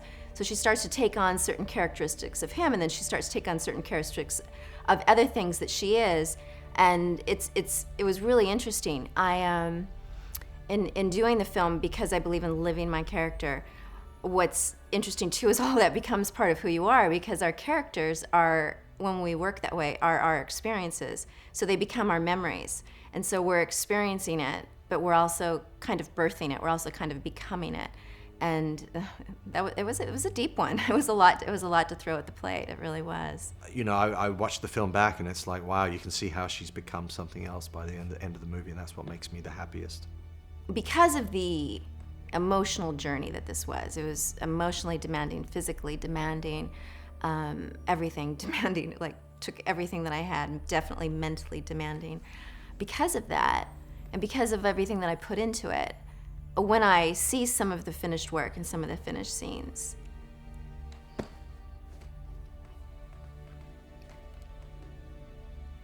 can't even think about it. It makes me cry. And it's because of what we went through, and because of what I was experiencing at the time. God, I'm gonna have to watch this like 1,000 times before I can go to the theater. But I remember where she was, and in my mind, I was she. And so everything that I was feeling, I don't use replacement method. I use, like, you really put yourself in that spot, and it takes 1,000 hours. You don't want to know how to do it. But because of that, when I watch it, I feel her pain. Yeah. can't even talk about it. I'm so sorry. When you see a person on camera who looks stressed and dirty and sweaty and in the zone, she's really in the zone. I mean, she really was there, because I was pushing her so hard that, you know, yeah, the character was going through some heavy stuff, but I think she was going through maybe worse stuff sometimes because how much I pushed her, you know. When I see her, I feel everything that she feels, because I put so much effort into getting into her soul and who she was and how that would make her feel, and the people around her, and letting people down and then rising up to the top of it and coming up with a better idea. And so it's really funny when I watch it. It makes me cry, because humans don't go through this stuff. It's so much deeper than what anybody could imagine going through. Yeah. It's a great movie. But I feel so fortunate to have gotten to feel all of that. You know, it's like, it's what we strive for as actors, is to, you know, live these different things, and to live so many things in one movie. It's exhausting.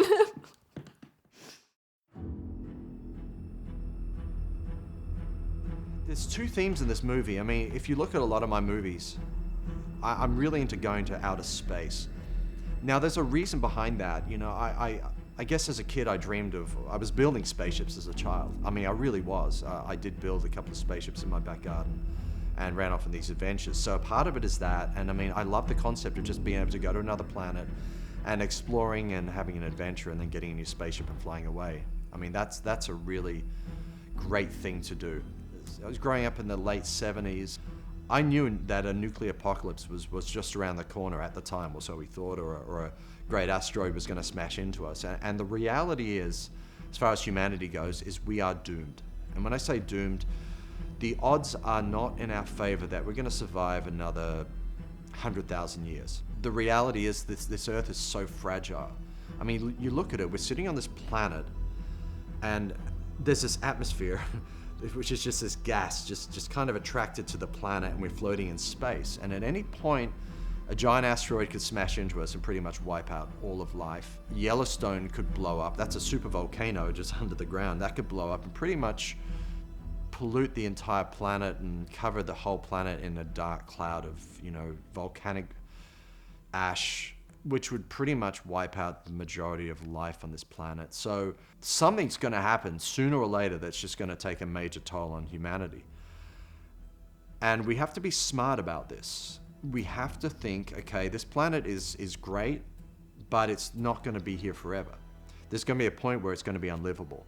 And that's why we have to get off the planet and go to other planets. And we've got a choice. Do we terraform other planets? Which you see a lot of terraforming in my films, because, you know, it's one solution. Terraforming is a process where you take a planet like the planet Mars and you might seed greenery there and change the atmosphere so it's breathable.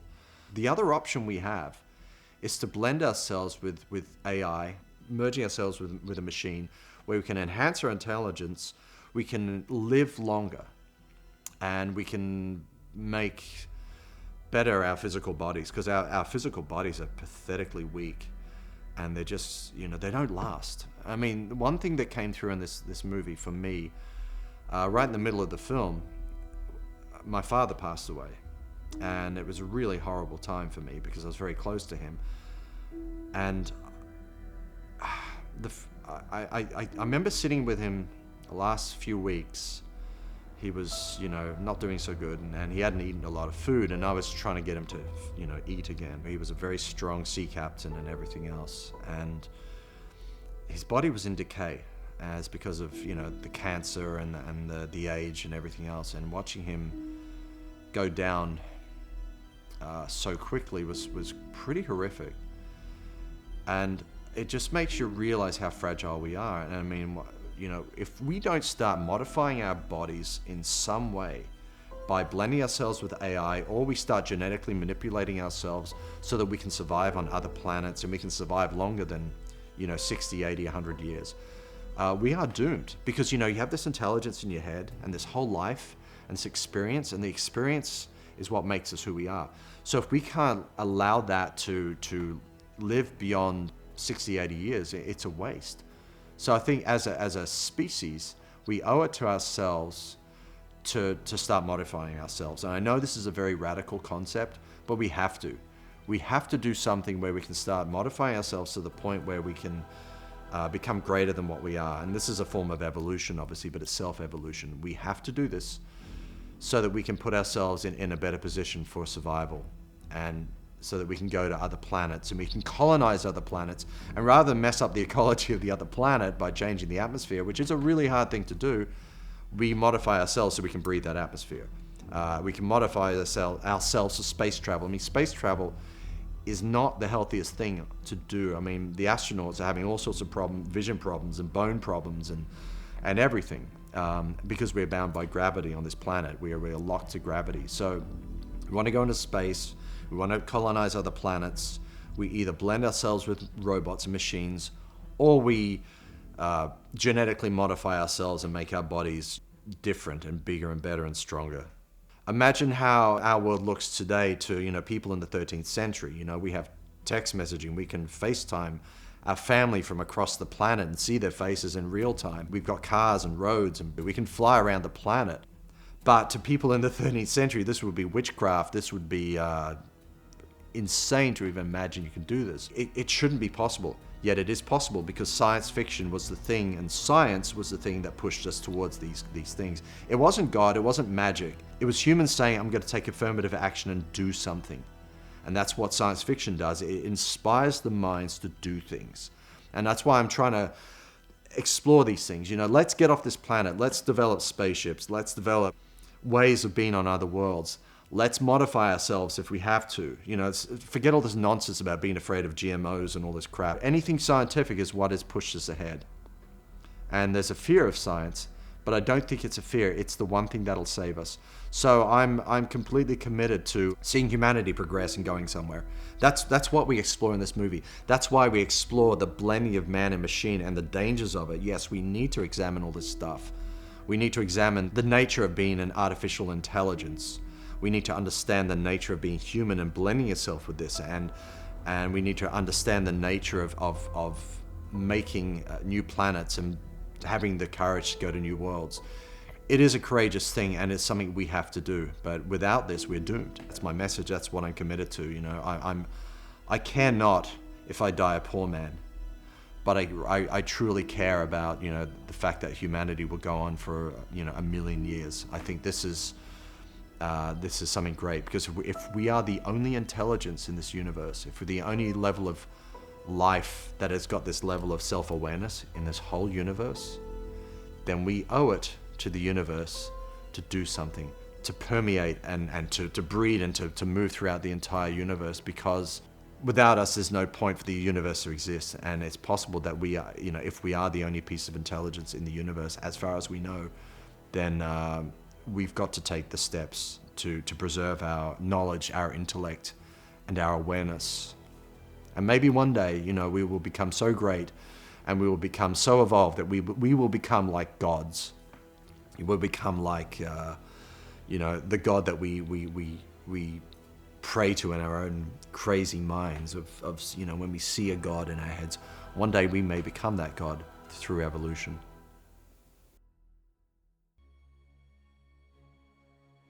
I did the world's first fully shot digital widescreen visual effects movie ever done in widescreen and put on 35mm. And that was, I think, 1997, Demons in My Head, which people were just giving me a lot of crap for at the time. But, Rick McCallum and George Lucas were actually very supportive of the fact that I dared do a digital film. And it looked really good on 35mm, by the way.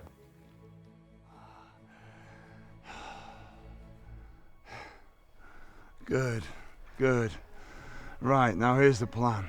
You two, you're gonna be finding parts to replace the ship. Repair the ship. Fuck.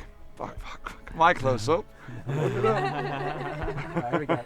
We wanted to shoot in multiple locations. I didn't want to do any green screen. I was sort of done with the green screen after Starship Rising and Starship Apocalypse. I mean, it was really difficult to do. So I wanted to go the opposite direction and go all natural. A lot of the films from the 70s where they were using really interesting old lenses and sun flares everywhere and stuff, and it was this texture of reality, I guess.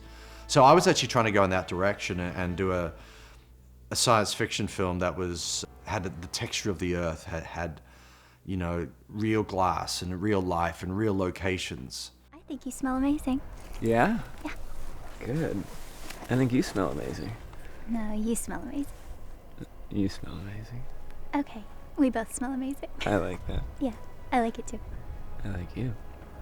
I like you too. Like a Japanese soap opera, isn't What are you doing? It's funny how the name Rogue Warrior came about. I was sending the synopsis out to my sales agent, and it was called the Robot Armageddon, I think, or Robot Apocalypse or something. But then Spielberg had that movie, so we had to change the name. And in the description it said about Sienna, the character was a rogue warrior who did blah, blah, blah, blah, blah. And I think my sales agent suggested Rogue Warrior was a much better name, and we thought about it. Said, yeah, it's a way better name. The Force Awakens hadn't come out or any Star Wars stuff. And then all of a sudden we heard that the next film after The Force Awakens was going to be Rogue One.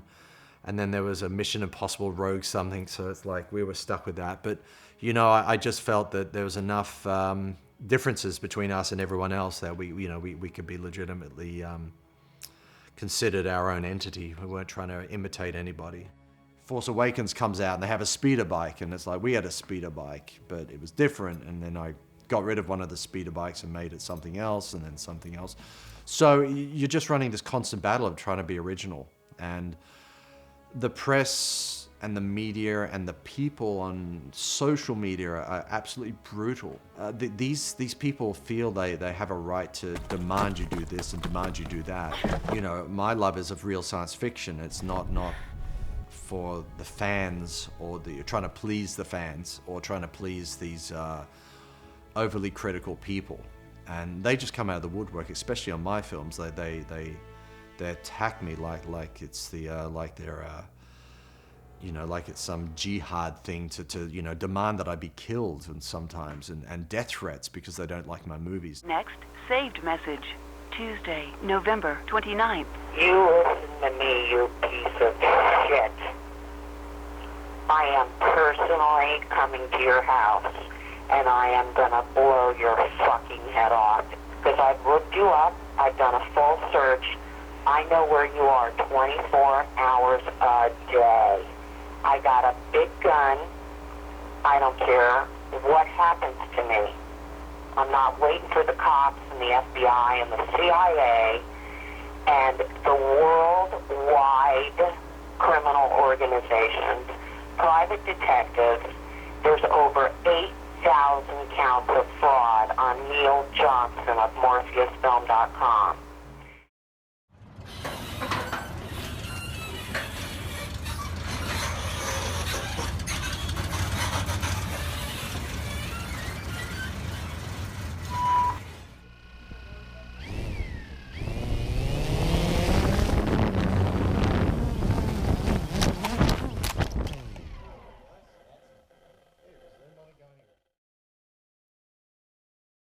So I've become a little obsessed with doing aerial shots many years ago when I was a trainee cameraman and sort of working my way up to being a cameraman for television stuff. I ended up doing a lot of aerial shots in a helicopter. I think I got a couple of 100 hours flight time just shooting out of a helicopter. So I became very experienced at shooting, you know, with a big giant television camera out of, you know, helicopters as they bank around and stuff. You know, it was kind of dangerous, but, you know, we did what we did. And in more recent time, obviously, you know, that people have drones, but when we started shooting the film, there weren't as many drones around. So we started doing our first sort of stuff with a helicopter, and that crashed. Not badly, but we had a bit of a small incident in the desert. It was outside of Yuma.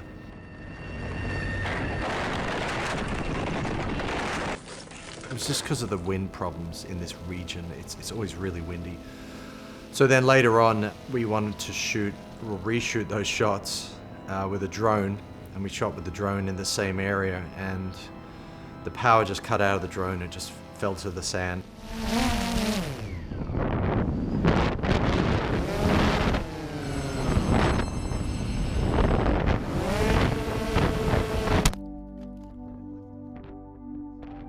we shot another time out there trying to get the same sort of shots, but this massive giant sandstorm kicked in, and it was really, really bad. I mean, you know, you see those sandstorms on movies and stuff. It was one of those sandstorms coming across the sand dunes.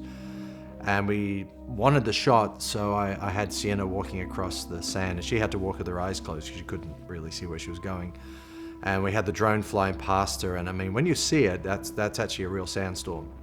It was really insane. And then the wind got even heavier, and the drone just started flying off on its own. It got clogged with sand, it just ran off somewhere. And I just started running after it, and still had control of it, kind of. At least for up and down. So I just had crashed it into the sand and found it buried in the sand. That was unfortunate. Kind of wrecked that drone.